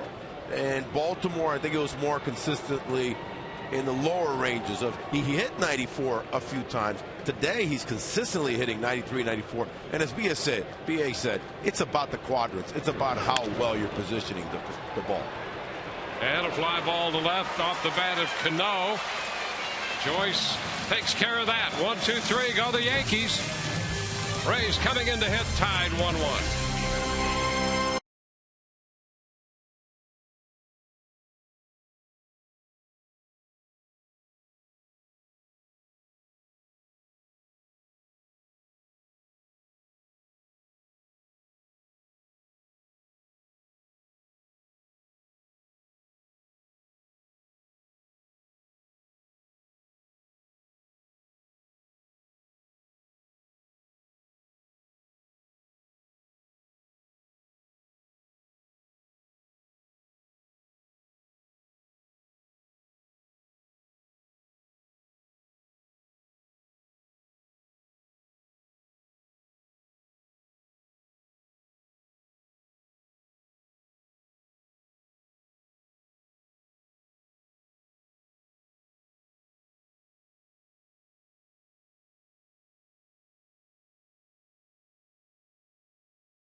Is brought to you by your Gulf Coast Honda dealers. Visit your Honda dealer for great lease and finance deals on fuel-efficient Hondas. By Checkers, Feast On.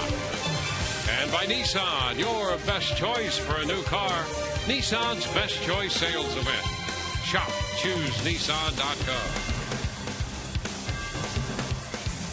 Mariano Rivera, well, his swan song this year, making final visits around baseball. And Roberts takes a strike. He met with a group of veterans today. It's one of the things he's doing. And this is his final year.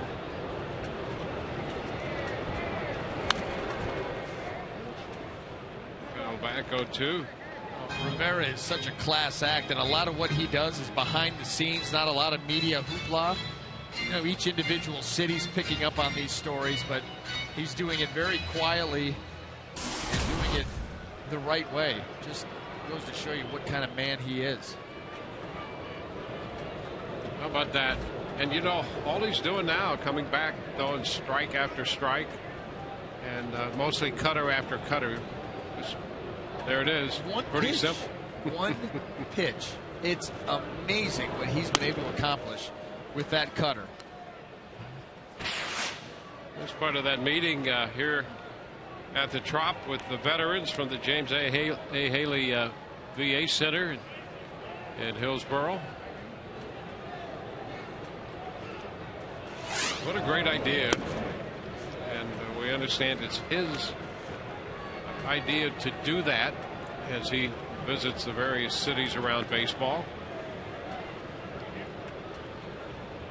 Well, he can still do it. He said, but this is going to be it.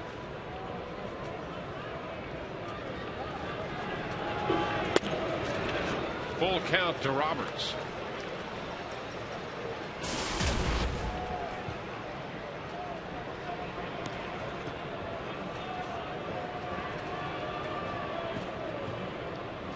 Rays got a run in the first, and New York got a run in the fourth.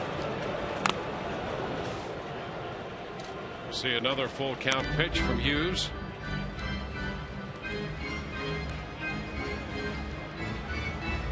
Blue Jays batting in the top of the seventh at Baltimore, and they're down 4-3 to the Orioles.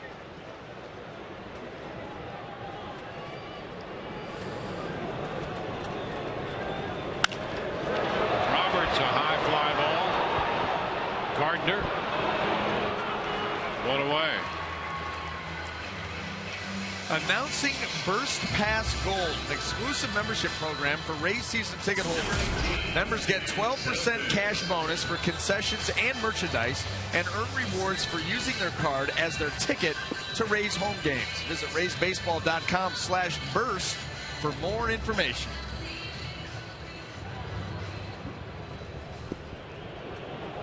Ben Zobrist. Ground ball down to first. Overbay unassisted.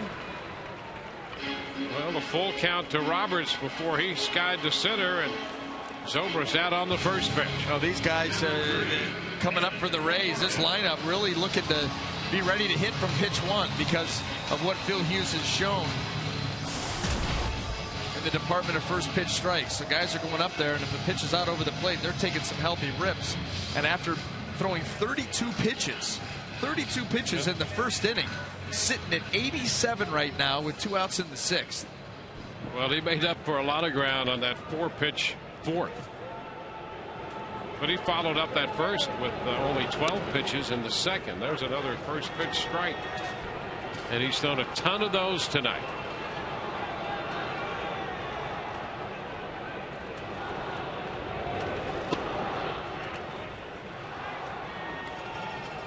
One and one.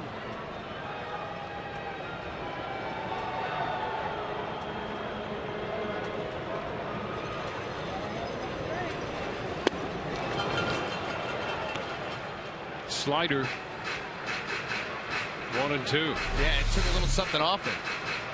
See this right here? That was a sweeper, 79 miles an hour, and you see not only off the end of the bat of Evan Longoria, but also out in front of it. Evan lifts a fly ball for Suzuki and right. And the Rays are up and down 1-2-3.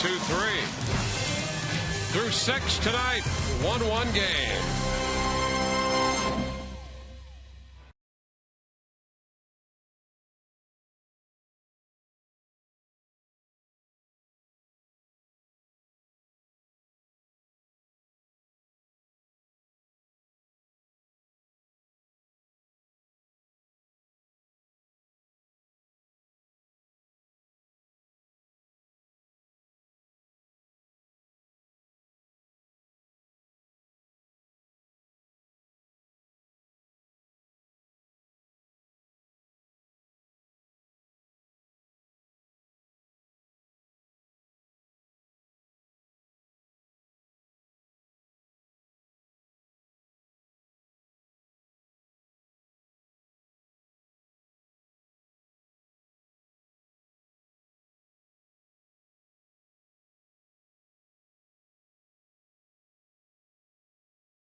Here in St. Petersburg, Florida, and here's what's coming up tomorrow on Rays Live, the pregame show presented by your Gulf Coast Honda dealers.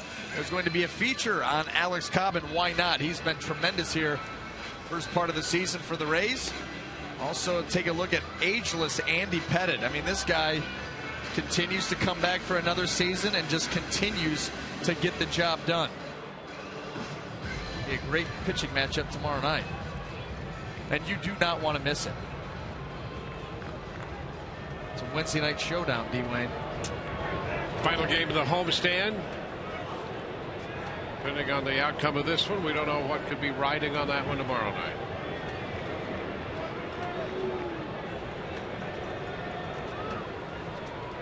Vernon Wells. Pitch is down to him. Over the last few years, when these two clubs get together, that's just true almost of anybody in the American League East. It is a battle now.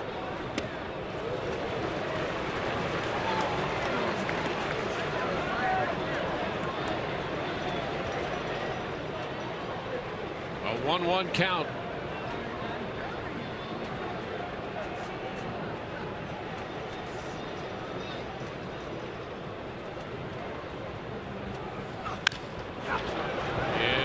Center.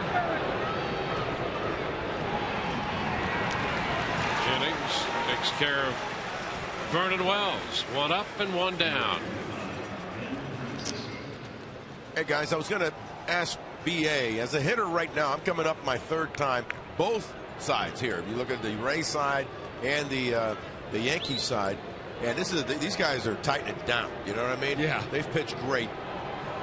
For a pitcher now, pitch selection, you got to be right on point with your catcher as to what you want to throw and where you want to throw it, because one mistake to a particular hitter here could mean the ball game the way things are going. That's exactly right. And you know, you're going to have a game plan, obviously, when the game starts for each individual hitter. And as the game goes on, that game plan will morph from time to time. And so you have a pretty good idea of what a hitter's approach has been off of you so far, you know, during the game tonight, what he's been susceptible to, what he has shown you in his body language. Once you get to a tie ball game here in the top of the 7th inning, you know, the rule of thumb is make the guys beat you the other way. Now, that doesn't mean you don't abandon the inside part of the plate, but you just realize if you are going to come in on a guy, you have got to really concentrate on getting that ball to your spot and not get beat with a ball that misses out over the plate, the guy hits a home run off you, you lose the game 2-1. So when you're going to come in on a guy at this point of the game, you better bury that son of a gun in there. Price is 2-1 to Ben Francisco. And a long one, but foul. And he got it in enough that he pulled it foul. And it wasn't meant to be in. That's the thing. That was, I think, a cutter that just went crazy out of David Price's hand. We've seen him throw a couple of those tonight that Yankee hitters have flown out to center field, and that one he almost got burned on. You don't want to get burnt on your fourth pitch.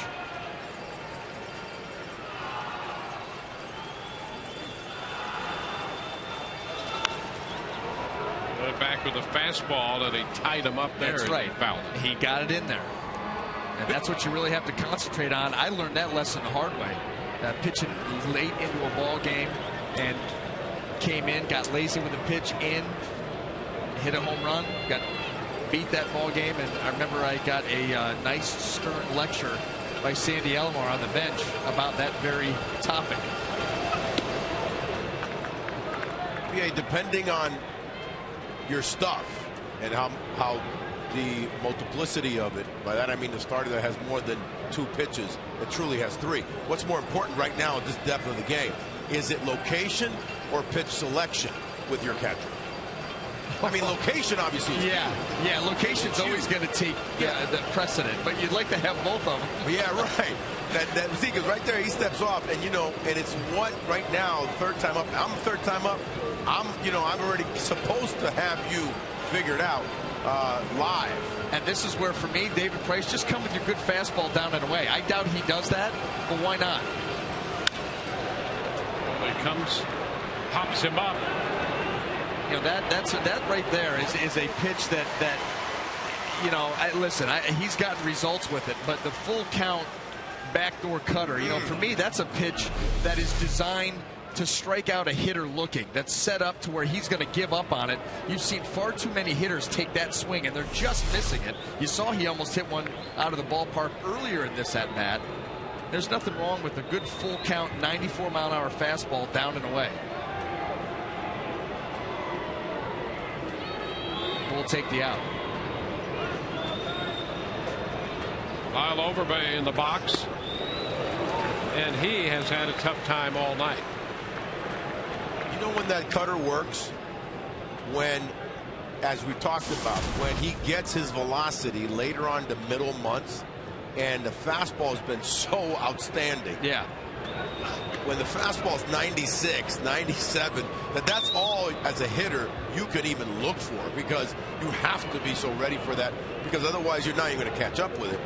That then you freeze them with the cutter. But right now the cutter and the fastball are almost too close in velocity.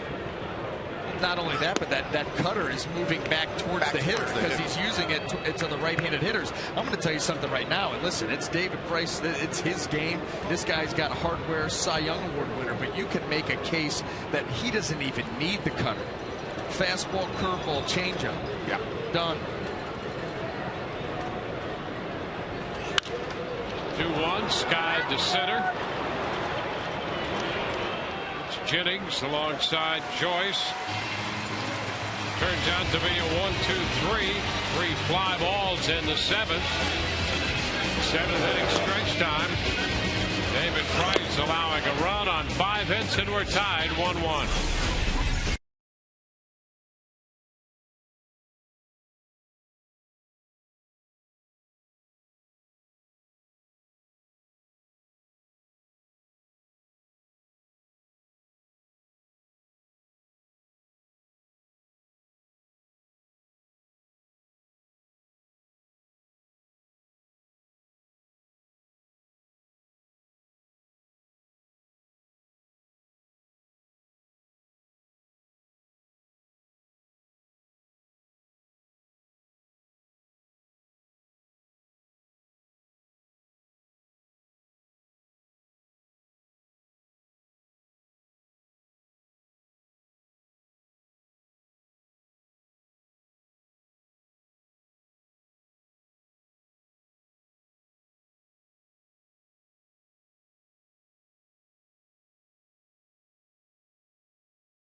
H.H. Gregg.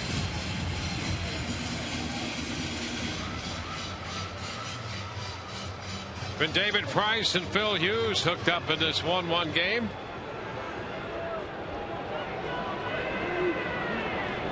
Price looking for his first win. Hughes looking for his first win. Matt Joyce facing Hughes. 1-0.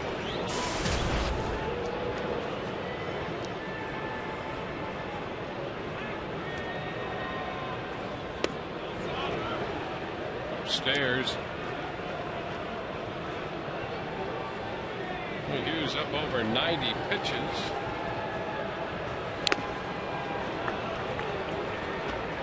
Escobar will follow, and then Loney. Coming into this game, Hughes hadn't walked many, giving up 23 hits in 14 innings coming in, just 4 hits tonight. Price has given up 5 hits.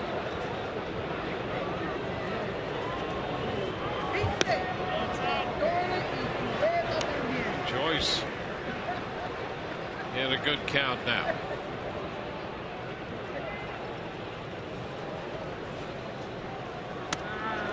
And there's a leadoff walk.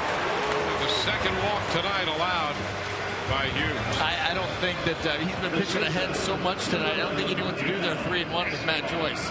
He's had some success off of him, and that was a half-hearted breaking ball in a 3-1 count that was way up and out of the zone, and gives the Rays a leadoff base runner here in the bottom of the 7th. You got to make those cash in this time of the ball game. Well, the Rays cashed in on the other leadoff walk that started the first, when Jennings put a very good at bat together against Hughes and scored eventually on a fly ball to center by Ben Zobrist. Now Joyce has opened the 7th with a walk. Here's Yunel Escobar.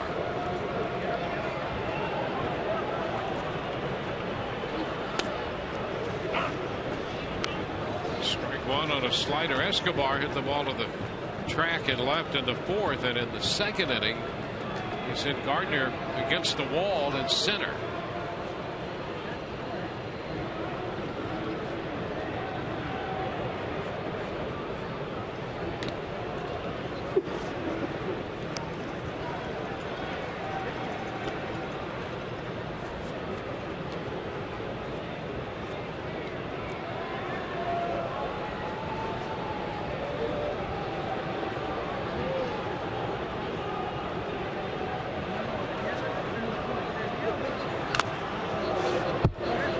Escobar fouls it. 2.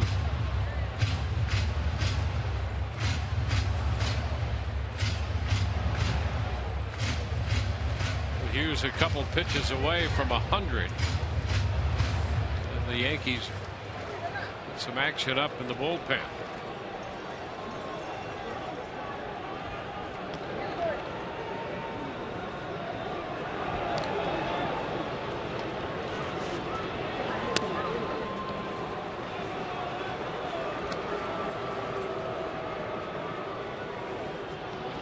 Chamberlain up in the bullpen.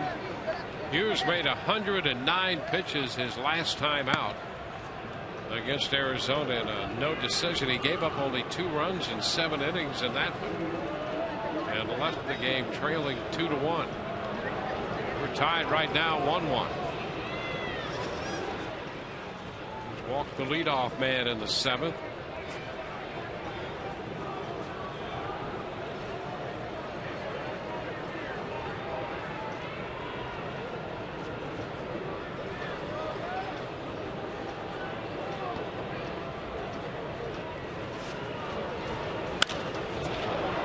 Fly ball lifted towards center. Gardner grabs it for the out. Get in on the action with exclusive on-field seating in the Papa John's bullpen box. Available dates are going fast, so act now to make your group reservation behind the Rays bullpen by calling 855-GROUP-TB or by going online at RaysBaseball.com.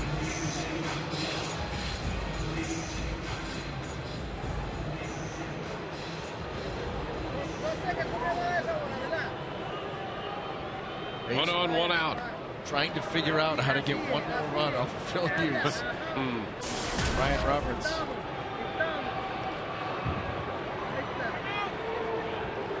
Well, Roberts was part of that one run they got in the first when he doubled, sending Jennings to third, and then Zobrist's fly ball got Desmond home.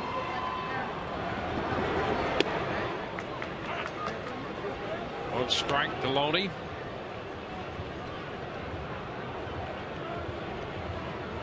Hughes' 2 losses have come to the Tigers and the Orioles. No decision against Arizona.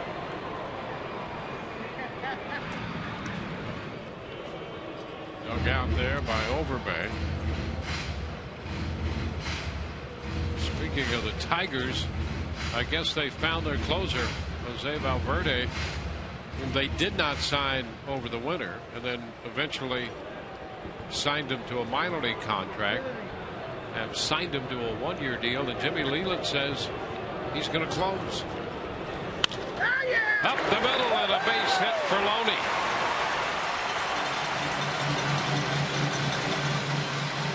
Loney 2 hits. Boy, he stays hot. Well, here was a ball meant to be in. It stayed over the plate, and watch Loney pull his hands in. Nice job of pulling the hands in and just rifling that ball right back up the middle. See where they want it? That's middle.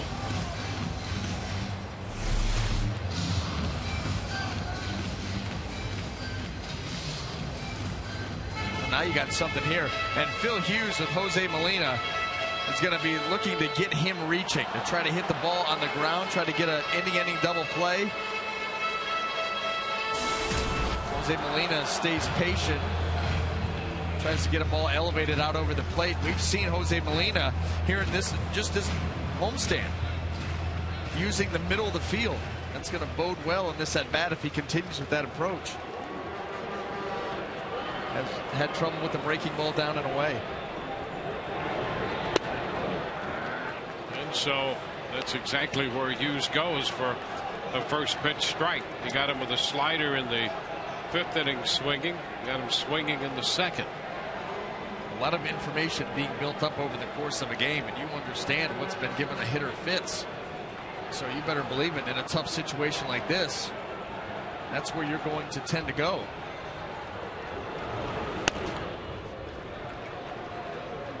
Give him a little show fastball. Wouldn't be surprised to come back with that slider right here again.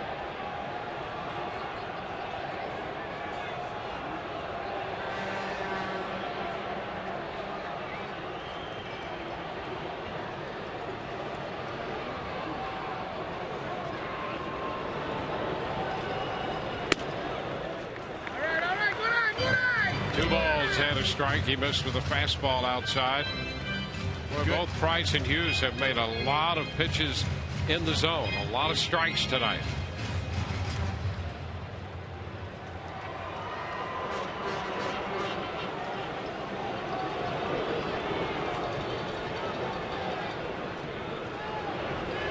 Molina up the right field side, in there for a base hit. Joyce is going to be waved around. Throw back, cut off. The throw now to third. Out there. Joyce scores. Loney thought he was in. Called out by Fletcher. But the Rays get the go-ahead run. Tom Foley's going to argue the call at third. And Joe Madden comes out to pick up the argument. The throw from Suzuki came to Overbay, who cut it off, and then turned and went to third, giving up the run at the plate. You know, it looked like the play right here. I think that Andy Fletcher was saying that Loney never got to third base. Looked like he maybe came up a little bit short. Tough to tell from up here. Let's see if it looked like he may have come up short on the slide. Let's check.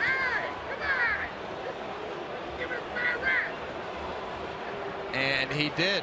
That's right. Good call. He never got to the bag. Nix kept him off the bag. That's all right. Now they're booing loudly here, but when they go back and check it out, they'll see that that was absolutely the right call. Let's go.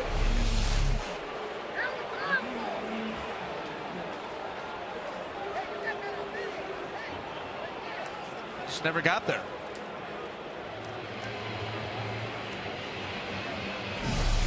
So Molina drives in the go-ahead run to make it 2-1. But, you know, let's go back to that at bat right there. What did we talk about? He struck out Jose Molina. He got first and second with 1 out. Jose Molina, he struck him out twice on sliders down and away. He starts him out slider away. It wasn't even a very good one. Slider away for strike 1. And then he goes with 3 straight fastballs. I mean, I don't know what you're thinking. And that's where the Rays take advantage. You can understand the first one, maybe even the first 2. But boy, oh boy, the slider has been giving him fits all night. And you give him one to get ahead of him 0-1. And then you pump 3 straight heaters and he burns you. It's Kelly Johnson taking a big cut. Well, the Rays will take it as Molina hit it in the right field up the line. So he's at first base, 2 outs with a go-ahead run across the plate. Molina loves to start and stops. And there's a strike.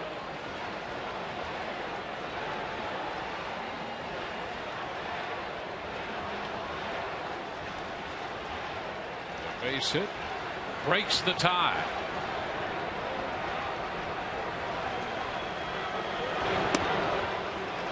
It started wide, broke over, and Kelly Johnson caught looking. Rays take the lead on the RBI single by Molina. 2-1 Tampa Bay.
Make sure to tune in tomorrow for the Wednesday night showdown as your Tampa Bay Rays take on these New York Yankees, sponsored by your Tampa Bay area Mazda dealers. And do not forget that tomorrow is a Web Wednesday, so have those questions ready to tweet, email, call, Pony Express, whatever it takes, just get them here.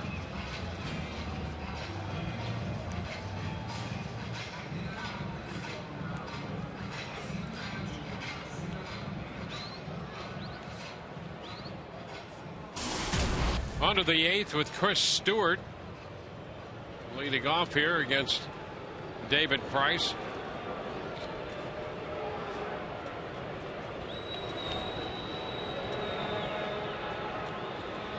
So David starts the 8th. He's made 79 pitches through 7.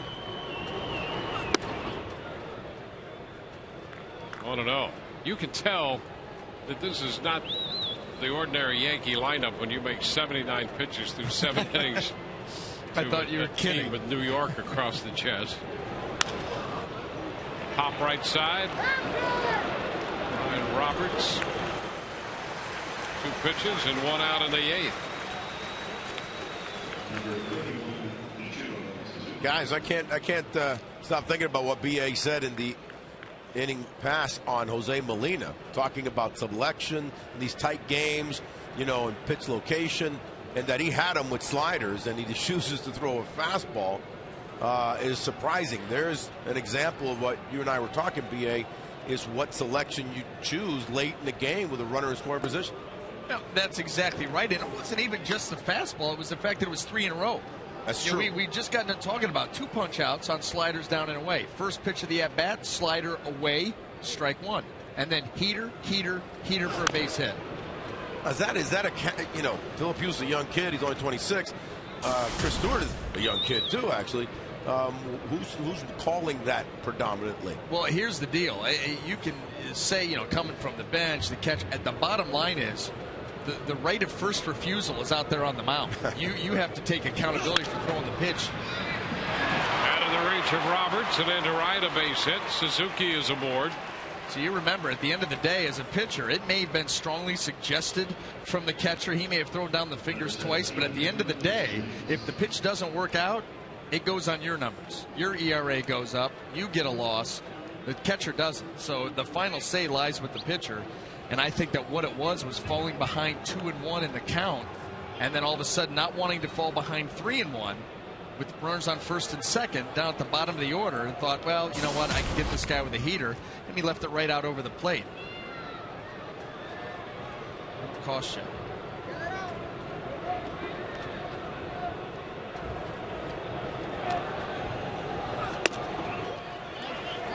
Nix. There's a strike. It'll be interesting to see, too, if Suzuki starts to head here. He tried to steal off David Price earlier in this ball game. That first lead, not as far. He's actually creeped out a little further, maybe another 6 inches or so.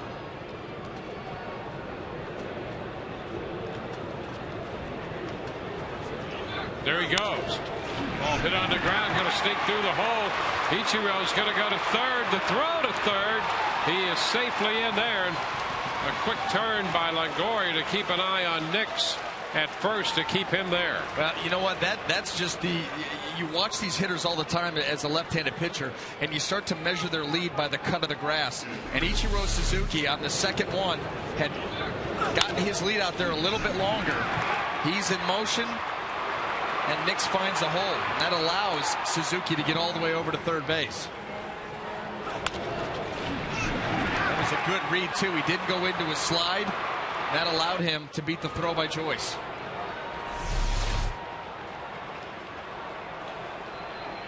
Molina spending some time out there with Price, who's about to start his 4th time through the lineup with the leadoff man Brett Gardner.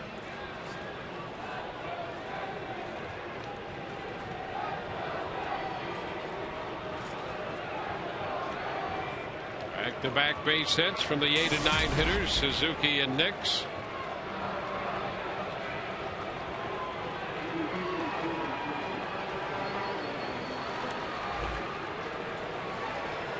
Nix came into this game 0 for 10 lifetime against the Rays lefty David Price. He's managed a couple of base hits tonight. Bounced it through the hole on the left side this last time. Gardner, a little chop. Roberts going to have to go to first. That's going to score Suzuki. So Ichiro's aggressive base running got him to third, and he scores on that little tapper. Yeah, and because that ball wasn't hit that hard, Ryan Roberts had to take the out at first base. And so, you know, that allows Nix to get out to second base and into scoring position. You don't have a shot at Suzuki at the plate. You can't even get the force out. So you take the out for the Yankees now with 2 outs and a runner out there at second. So the Rays with a run in the bottom of the 7th. New York with a run in the top of the 8th. And the move up to second by Nix on the RBI ground ball. Eduardo Nunez will bat. He scored the first run when he struck out on a wild pitch. He's officially 1 for 3. That hit a single in the first.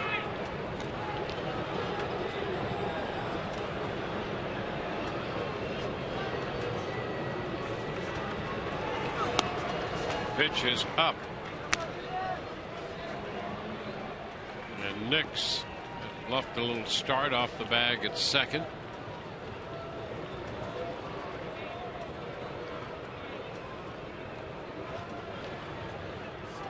That's David Robertson.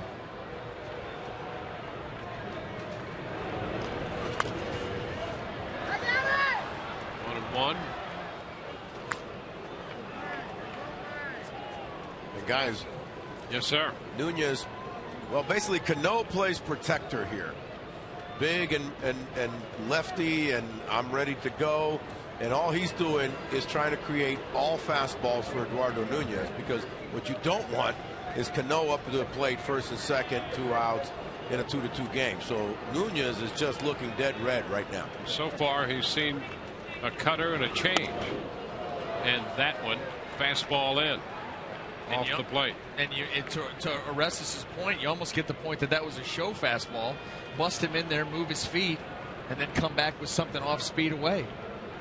He's a very good fastball hitter, and David's got to be confident with his other stuff right now to work around the kid.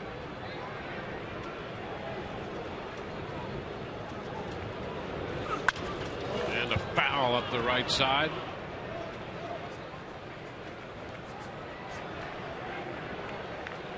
So the count goes to 2-2, and Molina and Price talk about the next pitch. Here's with the strategy that BA and I were talking about for the last couple of innings. I mean, it's pitch selection, obviously immense pitch, location. But how are we going to work this kid with the dangerous Cano on deck?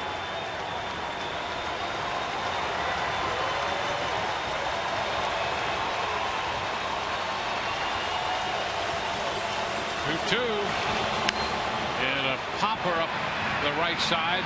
There's a breaking ball, foul ball, and Loney takes care of that to end the inning. So he stayed away, gave him the curve. Bottom of the 8th coming. We're tied 2-2.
Tropicana Field tonight, the Rays and the Yankees.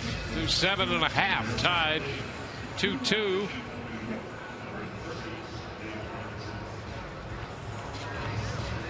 Rays got a run in the first, and a run in the 7th. New York a run in the 4th, and a run across in the top of the 8th to tie this game. It will be the top of the order for the Rays against David Robertson. Hughes gone after 7, allowing 2 runs, 6 hits. He made 90 So he made 109 pitches. And the first pitch to Jennings is a strike. David Robertson, the tough righty reliever for the New York Yankees, has that natural cut on his fastball. The Rays have gotten to him before.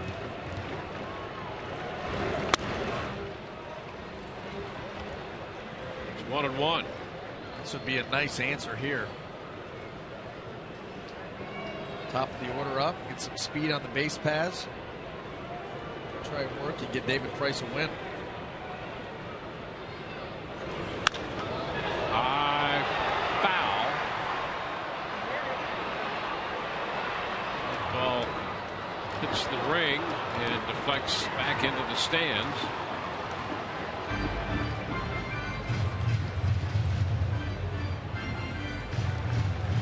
In Boston, with Oakland leading 13-0. There's a delay in the bottom of the 7th inning at Fenway in a 13-0 game. Toronto's hitting in the top of the 9th in Baltimore. Orioles lead that game 4-3. And a long one down the left field line. Foul. Oh, man, you know, you could almost see Desmond Jennings getting ready for that pitch, because David Robertson and that fastball that tends to cut away from the righties, he has not gotten it to the outside corner yet. He has left that ball middle in, and he does it again, and Desmond all over it. Just a little too quick. And it was just that close.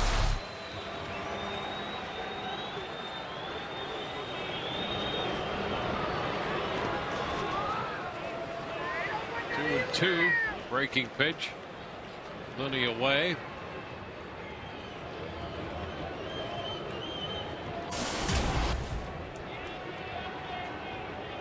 Seventh appearance from Robertson. Just under 6 innings of work.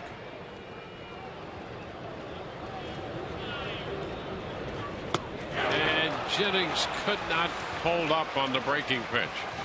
That's the first out of the 8th, and with that, let's again check in with Todd. Todd, what's up? Well, it's time for the AT&T Twitter poll, guys. It's all about the gnomes tonight. Who is your favorite gnome? We've got 5 choices. TB1, Dwayne Stats, hashtag TB2BA, hashtag TB3 me, hashtag TB4 Kelly, hashtag TB5 Arrestus. Tweet your votes to @SunSportsRays.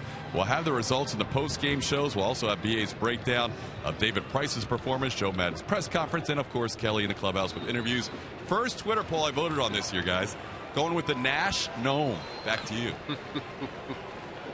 Well, way to go. A gentleman through and through. Ryan Roberts lifting a fly ball toward right center. And Suzuki takes care of that. 2 outs.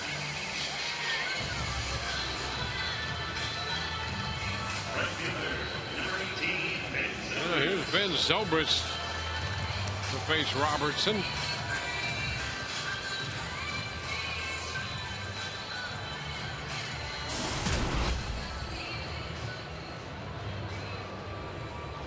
And 3 of 11 lifetime against the Yankee right-hander.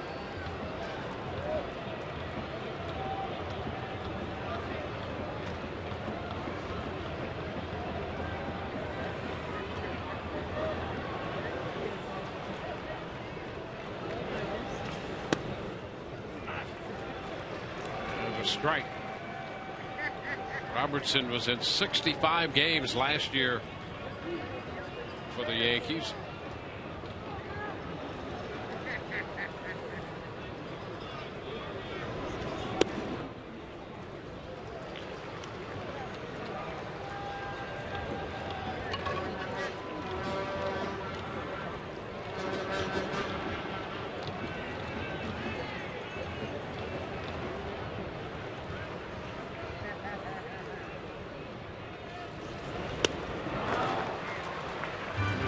Zobrist, that good curveball. Yeah, it's a very good curveball, a hard curveball. 80 miles an hour. He's able to create a tremendous amount of spin on that pitch. Watch this thing just dip.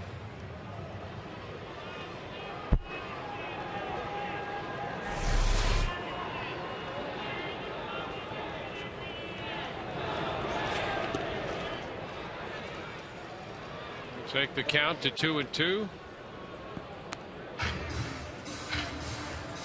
Robertson out of the University of Alabama.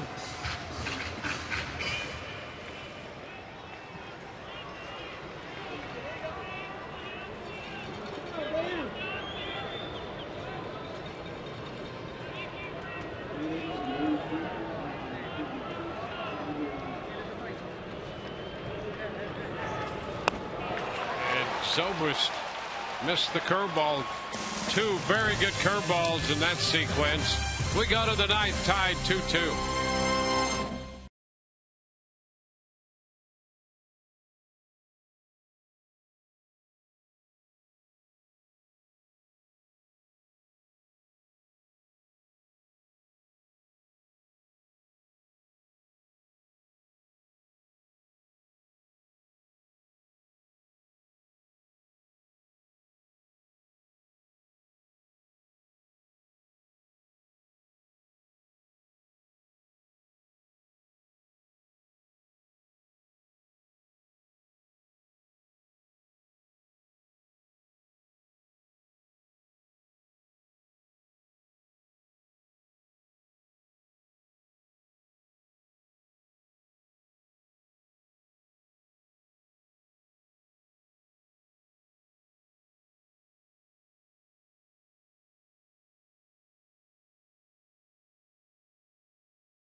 Pitching performance of David Price presented by Volkswagen, and there's his number up until now. 8 innings, the 7 hits, 2 runs, and David Price overall has been very, very good. Moving the ball around, avoiding deep counts, pitching ahead, trying to keep Yankee hitters off balance, and he's done a nice job of doing that. It's just that on the other side, Phil Hughes has thrown the ball well for the Yankees, giving way to David Robertson, who had a scoreless bottom of the 8th. And here we are. Top of the 9th, and who else? Robinson Cano coming to the plate.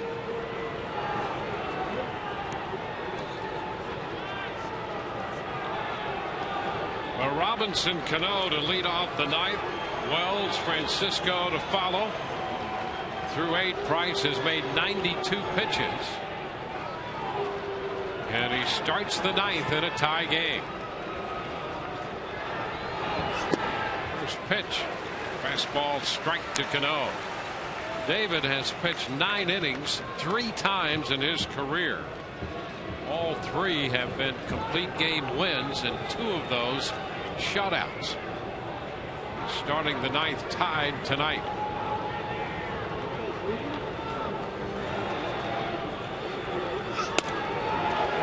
Ahead of Cano, 0-2. You know, that's where a guy goes, well, you know, you don't want to throw a fastball here. This guy's a good fastball hitter. Hey, listen, David Price's best pitch is a fastball. If it's well located, there's nothing you're going to do with it. That was well located. Well, that's the whole key. You guys are talking about pitch selection. That's important. Location. Yeah. I mean, if whatever pitch you throw, if it's a well located pitch, that's the right pitch.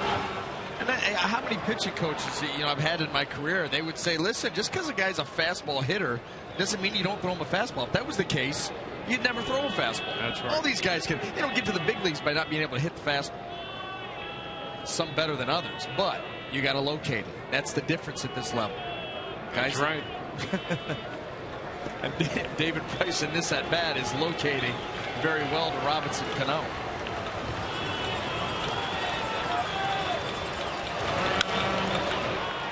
Fouls another one away. Well, you come right out here.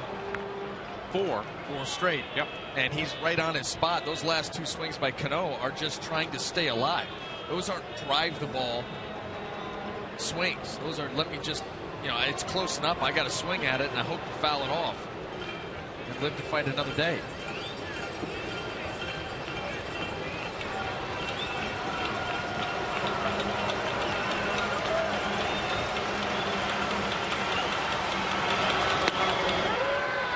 Stays away off the plate. So he started with 5 consecutive fastballs to Cano.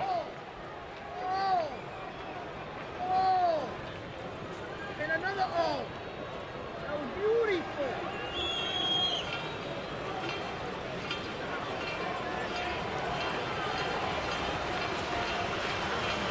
1-2. And he checked. Threw him a curveball. And that was close, too. A good idea there by David. Changed it up a little bit. Yeah, he did hold.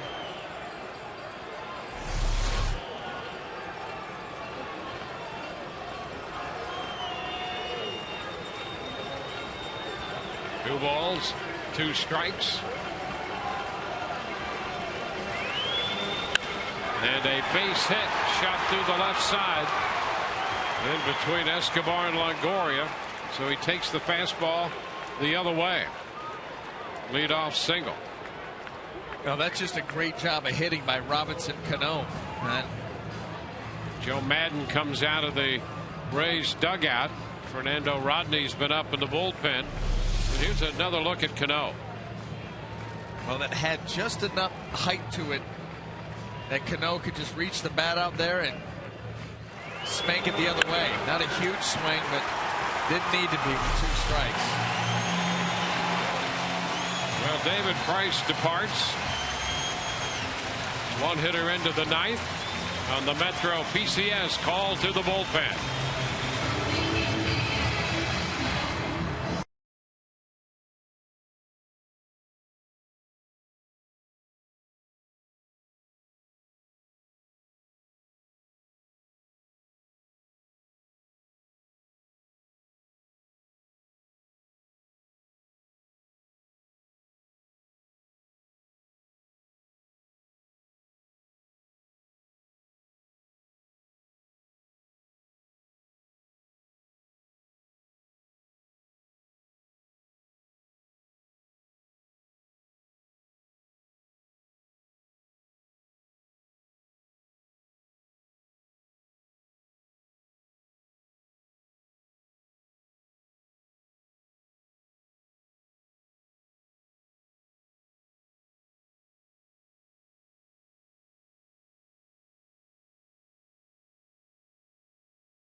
That may not be reproduced or retransmitted in any form, and the accounts and descriptions of this game may not be disseminated without the express written consent of the Tampa Bay Rays.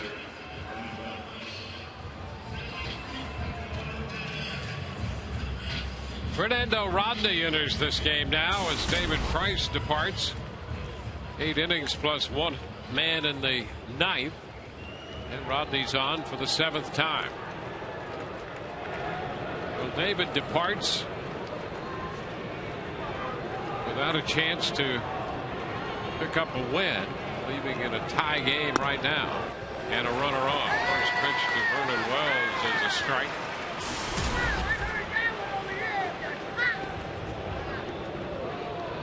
Well, single in a run in the 4th. He is 1 for 3.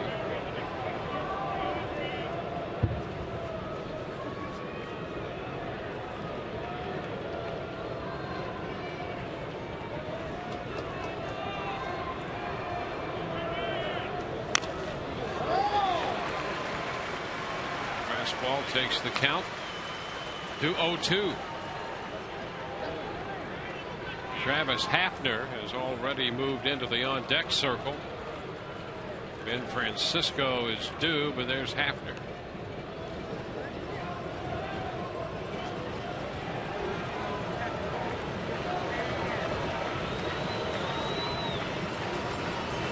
Runner takes off, pitch, a swing, and the throw down to second.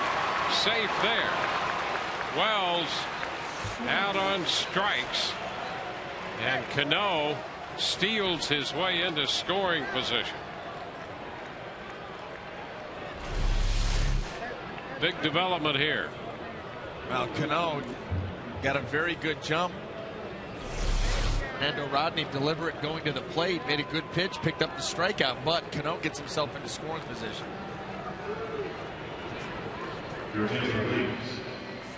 Well, Hafner will hit now for Ben Francisco. Hafner 6 out of 14 lifetime against Rodney.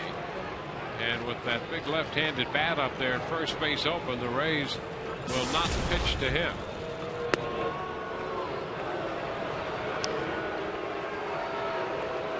So the intentional walk coming.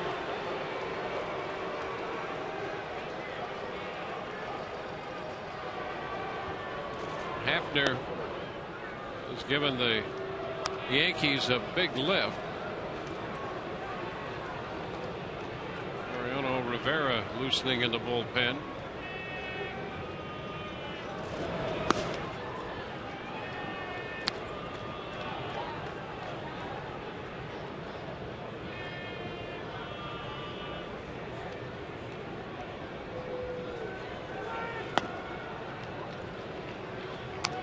So Hafner will head to first.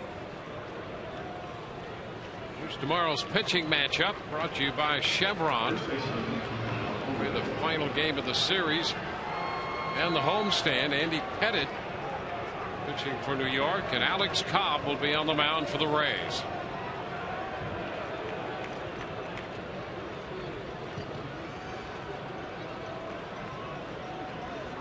Lyle Overbay becomes the hitter.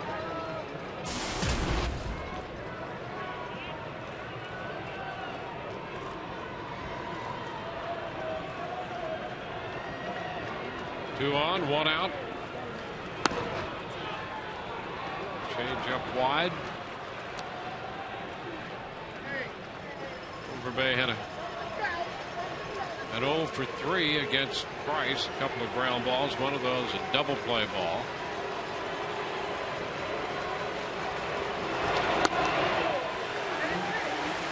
One and one. Guys, I'm down here at field level, and Yes, I must admit that, okay, we've had Hughes who throws 92 pretty hard. Our guy Price 94 today was pretty. This is a whole different ball game here, watching Fernando throw 98 and how it gets up on the hitters. And he throws it right by him there. That one at 97. I mean, plenty tardy. Oh my. So was Vernon Wells on the steal. He had no chance on that pitch. Nor does Lyle Overbay. I mean, if he throws in the Bugs Bunny here, he might break his back. Not his bat, his back. Because he's got to be juicing fastball right here and start real early. Because this is a hard 98.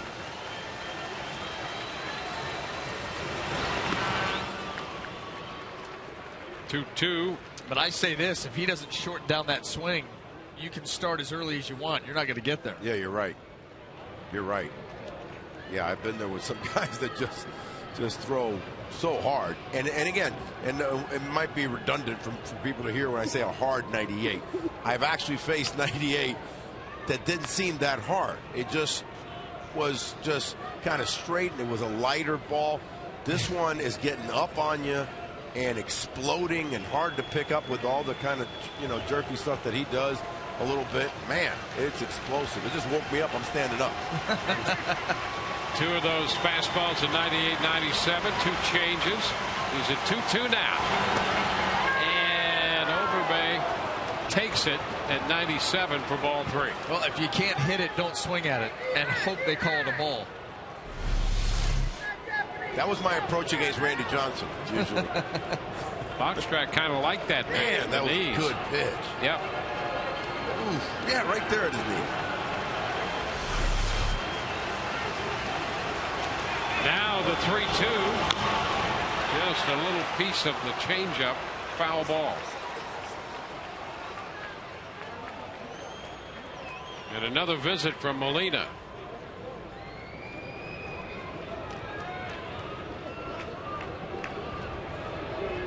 Cano, the runner at second. One out. Hafner is the runner at first.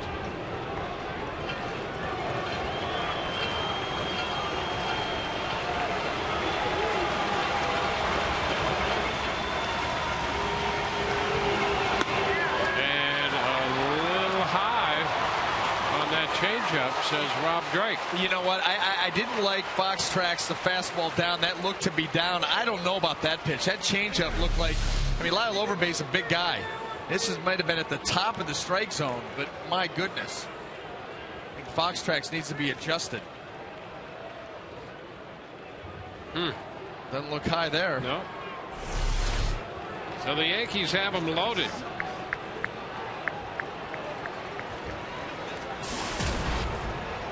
Chris Stewart.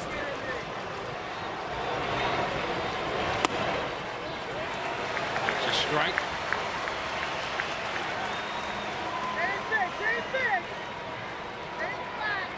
Stewart had a base hit to open the 5th inning.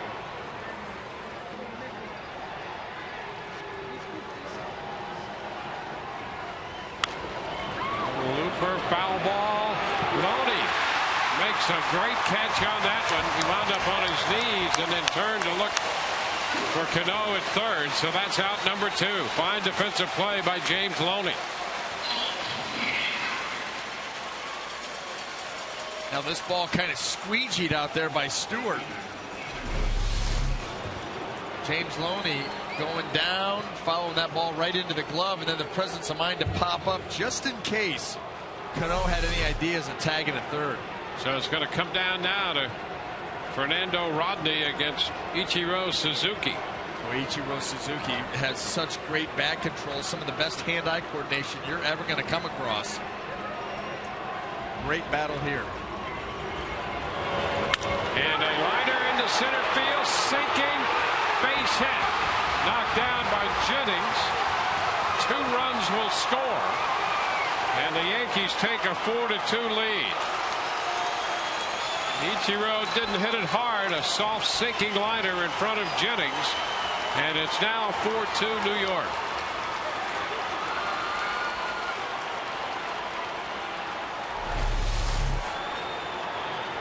Well, here it is, and Ichiro just stays on that pitch and lines it into center field. You know, before the game, Arrestas said this is one of the guys that he was going to look at because Ichiro can drop a bunch of hits on you in a hurry, or in this case, a very big hit in the 9th inning with the bases loaded.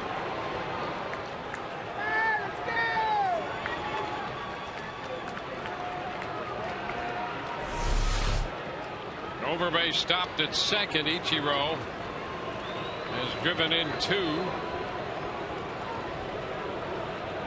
Jason Nix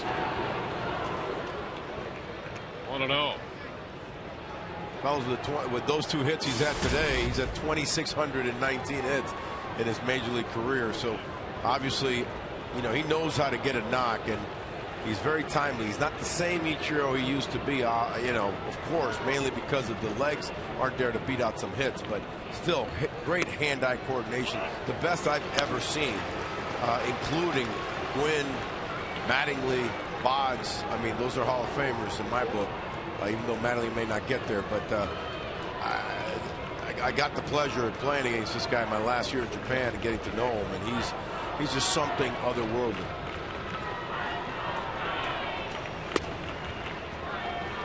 2-1 the count on Nix. You know what the thing about Ichiro that's so impressive is he understands situations. He understands the pitchers. You know, he's not going to go up against Fernando Rodney and take big swings. He's going to look for something elevated, hopefully elevated, and he's just going to try to put the bat on the ball and find a hole. And that's all he did. You say he didn't hit the ball hard. That's right. He didn't have to. He just put a nice swing on it and lined it right into center field. He just understands. I mean, all of the, not only here in the States, but over in Japan, the experience that this guy has. And he came up big for the Yankees here in the ninth, and the Rays are going to have to answer big themselves, provided they can get out of this inning right now. Yankees tied the game with a run in the eighth. Mariano Rivera ready in the bullpen. Yankees have scored twice in the ninth to take this 4-2 lead. That fastball that missed was at 98. Mike Harkey down there along with Mariano Rivera. Well, he's going over the lineup. You got Longoria, Joyce, Escobar coming up in the ninth, and he's talking right there to Mariano Rivera about the approach of one of the Rays hitters. 3-2, and that's foul.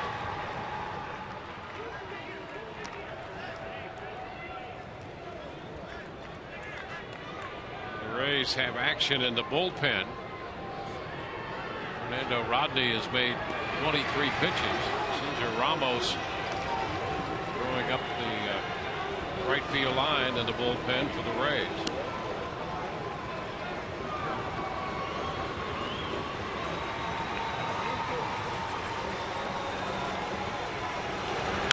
And another foul ball.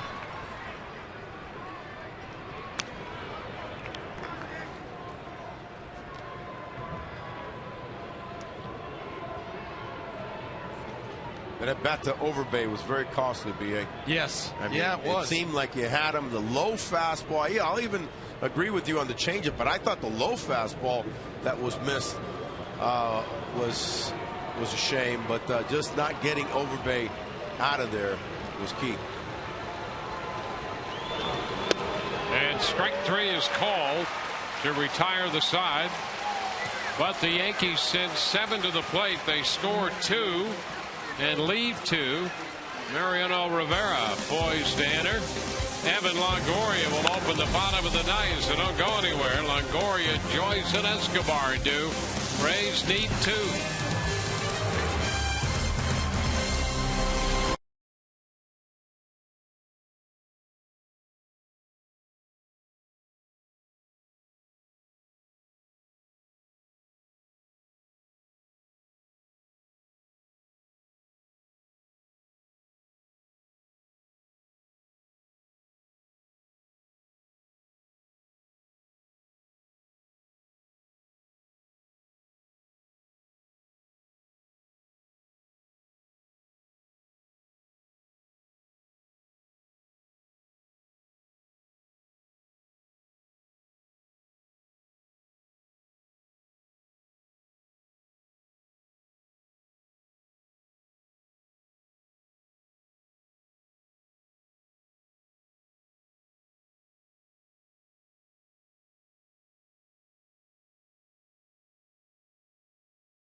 He's on to work the bottom of the ninth with 613 saves.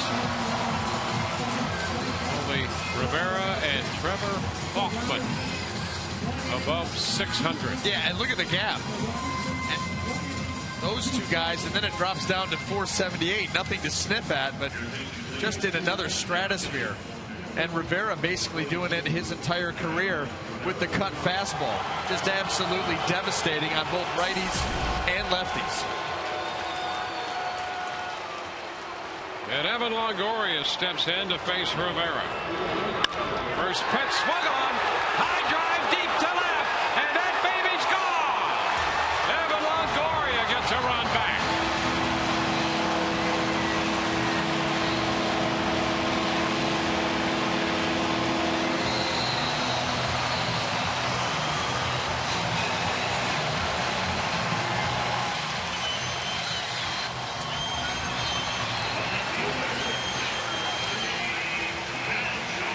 Halfway there. With one swing of the bat, Longoria gets one back. It's his second career home run off Mariano Rivera. Matt Joyce takes a strike.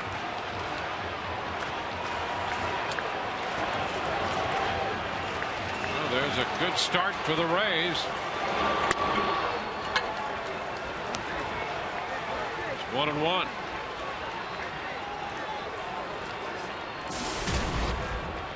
Fifth home run of the year for Evan.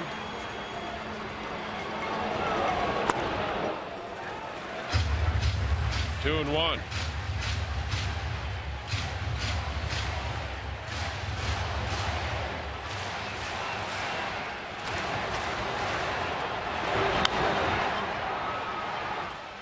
Another look at the home run. Cut fastball, didn't get there, and Evan launched.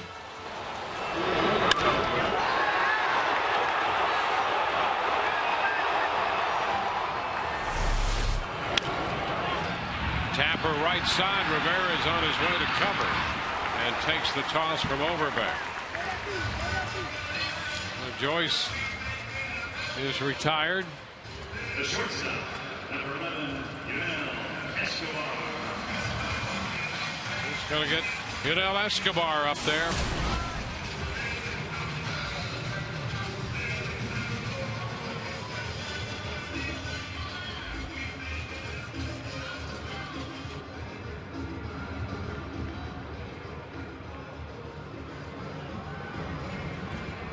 Escobar nothing of 3. Put the ball to the warning track and to the wall twice, and a fly ball to center in the 7th. Goes after the first pitch and fouls it. He's 1 out of 4 in his career against Rivera.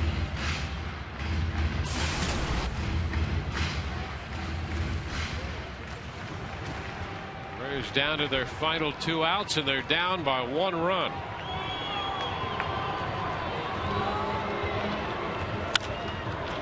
Escobar, looper into shallow right, but Ichiro is there, and Suzuki makes the catch. Well, you've seen Mariano Rivera make the proper adjustment with that cutter. That first one to Evan Longoria stayed out over the plate, got hammered, and since then he's been working to the both extremes of the plate. That was a good cut fastball there to Escobar, right on the outside corner, maybe even a little bit off the plate, and it took it right off the end of the bat.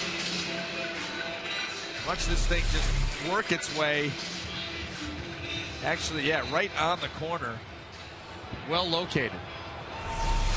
And BA, what he does with the lefties then is that he'll be up and in your hands, and he buzzsaws you because that little late cut. With the righties, he wants to be down and away, but man, it's about the control for him. Well, right there, and James Loney, who's been swinging the bat well, a little bit off balance there because I think he was expecting that cutter in up and in, right, like I did with Matt Joyce. Yep, and he threw it down and away. Going to go right back out there. And a fly ball to left. Wells is there to make the catch, and this game is over. Longoria hits the home run in the 9th inning, and the Rays come up 1 run short tonight. The Yankees scored 2 in the 9th, and the Rays 1 in the 9th. It's a 4-3 final, and we'll be back with the totals in a moment.